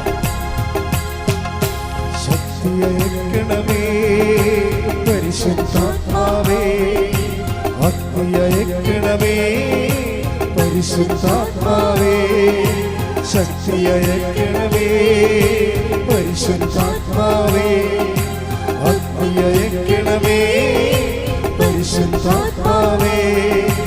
ആദിയിലെ പോൽ ജനകോടികളെ വീണ്ടും ഉണർത്തണമേ, അത്ഭുതങ്ങളും അടയാളങ്ങൾ വീണ്ടും നൽകണമേ. ആദിയിലെ പോൽ ജനകോടികളെ വീണ്ടും ഉണർത്തണമേ, അത്ഭുതങ്ങളും അടയാളങ്ങൾ വീണ്ടും നൽകണമേ. അത്ഭുതമൊഴുകും കൈകൾ എന്നിൽ നീട്ടണമേ, അത്ഭുതമൊഴുകും കൈകൾ എന്നിൽ നീട്ടണമേ. പരിശുദ്ധ പരമദിവ്യകാരുണ്യത്തിന് എന്നേരവും ആരാധനയും സ്തുതിയും പുകഴ്ചയും പരിശുദ്ധ പരമദിവ്യകാരുണ്യത്തിന് എന്നേരവും ആരാധനയും സ്തുതിയും പുകഴ്ചയും ഉണ്ടായിരിക്കട്ടെ. മകളെ ജോലിയില്ലാത്തവര്, വീടില്ലാത്തവര്, വഴിയില്ലാത്തവര്, വെള്ളമില്ലാത്തവര്, വിസ ഒത്തുവരാത്തവര്, PR കിട്ടാത്തവര്, തിരിച്ചു പോരാൻ ഉദ്ദേശിക്കുന്നവര്, കയറിപ്പോകാൻ ഉദ്യമിക്കുന്നവര്, ഇൻ്റർവ്യൂ ഉള്ളവർ, ടെസ്റ്റ് ഉള്ളവർ, PSC പോലുള്ള ടെസ്റ്റുകൾക്ക് എഴുതിക്കൊണ്ടിരിക്കുന്നവർ, റിസൾട്ട് പ്രതീക്ഷിക്കുന്നവർ, റാങ്ക് ലിസ്റ്റ് ഉള്ളവർ, അപ്പോയിൻമെൻറ്റ് പ്രതീക്ഷിക്കുന്നവർ, ജപ്തി നടപടി നേരിടാൻ പോകുന്നവർ, സാമ്പത്തിക കടമുള്ളവർ, വസ്തു വിൽക്കാൻ പോകുന്നവർ, കുടുംബത്തിൽ സമാധാനം ഇല്ലാത്തവർ, കല്യാണം വിടുവിക്കാൻ പോകുന്നവർ, വിവാഹം ഒത്തുവരാത്തവർ, മക്കളില്ലാത്തവർ, ഉള്ള മക്കൾക്ക് ദുർനടപ്പുള്ളവർ, തെറ്റായ പ്രണയത്തിൽ പെട്ടുപോയവർ, കുടുംബത്തിൽ സമാധാനം ഇല്ലാതെ കേസിലായവർ, പോസ്കോ പോലുള്ള കേസിൽ ചെന്ന് കള്ളക്കേസ് അകപ്പെട്ടിരിക്കുന്നവർ, മറ്റു തരത്തിലുള്ള കേസ് അകപ്പെട്ടിരിക്കുന്നവർ, എല്ലാവരുടെ മേഖലകളിലും കർത്താവിൻ്റെ കൃപ, വരുമാനത്തിൻ്റെ മാർഗങ്ങൾ, കർത്താവ് ഇടപെടാനുള്ള ഡേറ്റുകൾ എല്ലാം നിശ്ചയിച്ചിട്ടുള്ളവർ, അവിടെ മേലെല്ലാം കർത്താവിൻ്റെ ശക്തി പ്രവർത്തിക്കാൻ വേണ്ടി ഇടിമുഴക്കാൻ പോലെ ശ്രദ്ധിക്കട്ടെ. കർത്താവിൻ്റെ ഉന്നതമായ നാമത്തിന് സ്വസ്ഥം ചെന്ന് കർത്താവേ, അങ്ങനെ തിരുമുറവാർന്ന് വലതുകര മക്കളെ സ്ഥിതി വെക്കണമെന്ന് പ്രാർത്ഥിക്കുന്ന കർത്താവേ, വഴിയില്ലാത്തവർ, വെള്ളമില്ലാത്തവർ, വീട് കർത്താവേ, ജീവിക്കാനുള്ള മാർഗമില്ലാത്തവർ, ജോലിയില്ലാത്തവർ, വീട് നഷ്ടപ്പെട്ടവർ, വിസ നഷ്ടപ്പെട്ട വരാത്തവർ കർത്താവ്, വ്യത്യസ്തങ്ങളായ വിഷമതകളുടെ വേദന അനുഭവിക്കുന്നവർ, സമാധാനം ഇല്ലാത്തവർ, കുടുംബസമാധാനം ഇല്ലാത്ത കുടുംബങ്ങളെ ഒത്തുവരാത്ത കല്യാണങ്ങൾ, മക്കളില്ലാത്തവർ, ഉള്ള മക്കൾക്ക് രോഗങ്ങളുള്ളവർ, തെറ്റായ പ്രണയബന്ധത്തിൽ അകപ്പെട്ടിരിക്കുന്നവർ, കുടുംബത്തിൽ സമാധാനം ഇല്ലാത്തവർ, വഴക്കുള്ളവർ, അതിഥി തർക്കമുള്ളവർ, കേസ് അകപ്പെട്ടിരിക്കുന്നവർ, ജോലിയില്ലാത്തവർ, സാമ്പത്തിക തകർച്ചയുള്ളവർ, സാമ്പത്തിക കടങ്ങളുള്ളവർ, എല്ലാ തരത്തിലും വിഷമം അനുഭവിക്കുന്ന ഇടിമ കർത്താവിൻ്റെ വലിയ ശക്തി ഈ നിമിഷം ഇടപെട്ട് വരികയും മാരക രോഗങ്ങൾ, തീരാവേദിക ജീവിത ദുരിതങ്ങൾ യേശു ക്രിസ്തുവിന്റെ ഉന്നതമായ നാമത്തിൽ മാറിപ്പോകട്ടെ. ജീവിത ദുരിതങ്ങളും തടസ്സങ്ങളും നീങ്ങിപ്പോയിക്കൊണ്ട് നാമത്തെ, പിതാവായുടെ നാമത്തെ വീണ്ടും വീണ്ടും എന്നിൽ നിറയണമേ, നാഥാ വരേണമേ, സൗഖ്യം നൽകണമേ, നാഥാ വരേണമേ, എന്നിൽ നിറയണമേ, നാഥാ വരേണമേ, സൗഖ്യം നൽകണമേ. എല്ലാവരും മുട്ടാ നിൽക്കുക. അച്ഛൻ വിട്ടുപോയ കാര്യങ്ങൾ എന്തെങ്കിലും ഉണ്ടെങ്കിൽ മക്കളുടെ സ്വകാര്യമായ വിഷയങ്ങൾ, ഉടമ്പടി വെച്ചുപോയ കാര്യങ്ങൾ ഇപ്പോഴും നടക്കാത്തതുണ്ടെങ്കിൽ അത് മൗനമായിട്ട് ആരാധന പറയേണ്ട സമയമാണ്.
സമാപനാശീർവാദം. ഒരിക്കൽ കൂടി മരിയൻ ഉടമ്പടിയിൽ സമർപ്പിച്ചിരിക്കുന്ന എല്ലാ വിഷയങ്ങളും ദൈവമാതാവിൻ്റെ മധ്യസ്ഥയിൽ ദിവ്യകാരുണ്യ സന്നിധിയിൽ സമർപ്പിച്ച് നമുക്ക് പ്രാർത്ഥിക്കാം. ശതാധിപനെ പോലെ ദൈവസ്നേഹത്തോടെ ജനങ്ങളെ സ്നേഹിച്ചുകൊണ്ട് കാരുണ്യ പ്രവർത്തികളിലൂടെയും പ്രേക്ഷിത പ്രവർത്തനങ്ങളിലൂടെയെല്ലാം ഈശോയ്ക്ക് സ്വീകാര്യമായൊരു ഭവനം, ദൈവത്തിൻ്റെ കൂടാരം നിർമ്മിച്ചുകൊണ്ട് കൃപയിൽ വളരുവാൻ ഞങ്ങളെ ഓരോരുത്തരെയും അഭിഷേകം ചെയ്യണമേ എന്ന് പ്രാർത്ഥിച്ചുകൊണ്ട് ശിരസ് നമിച്ച് നമുക്ക് ദിവ്യകാരുണ്യനാഥൻ്റെ ആശീർവാദം സ്വീകരിക്കാം.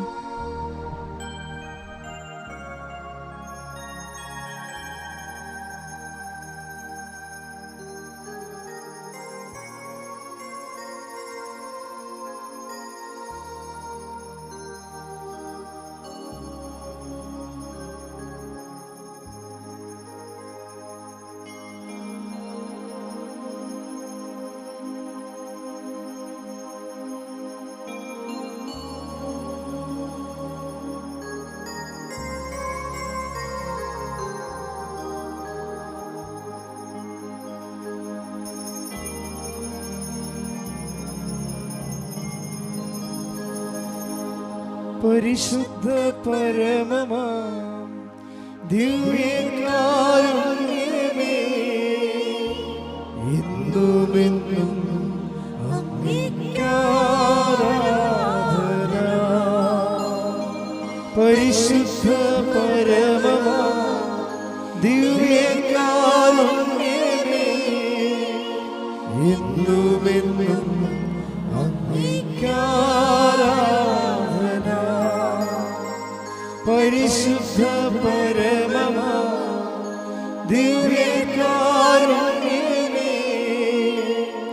എന്നുമെന്നും അങ്ങേക്കാരാധന. ആവേ ആവേ ആവേ മരിയ, ആവേ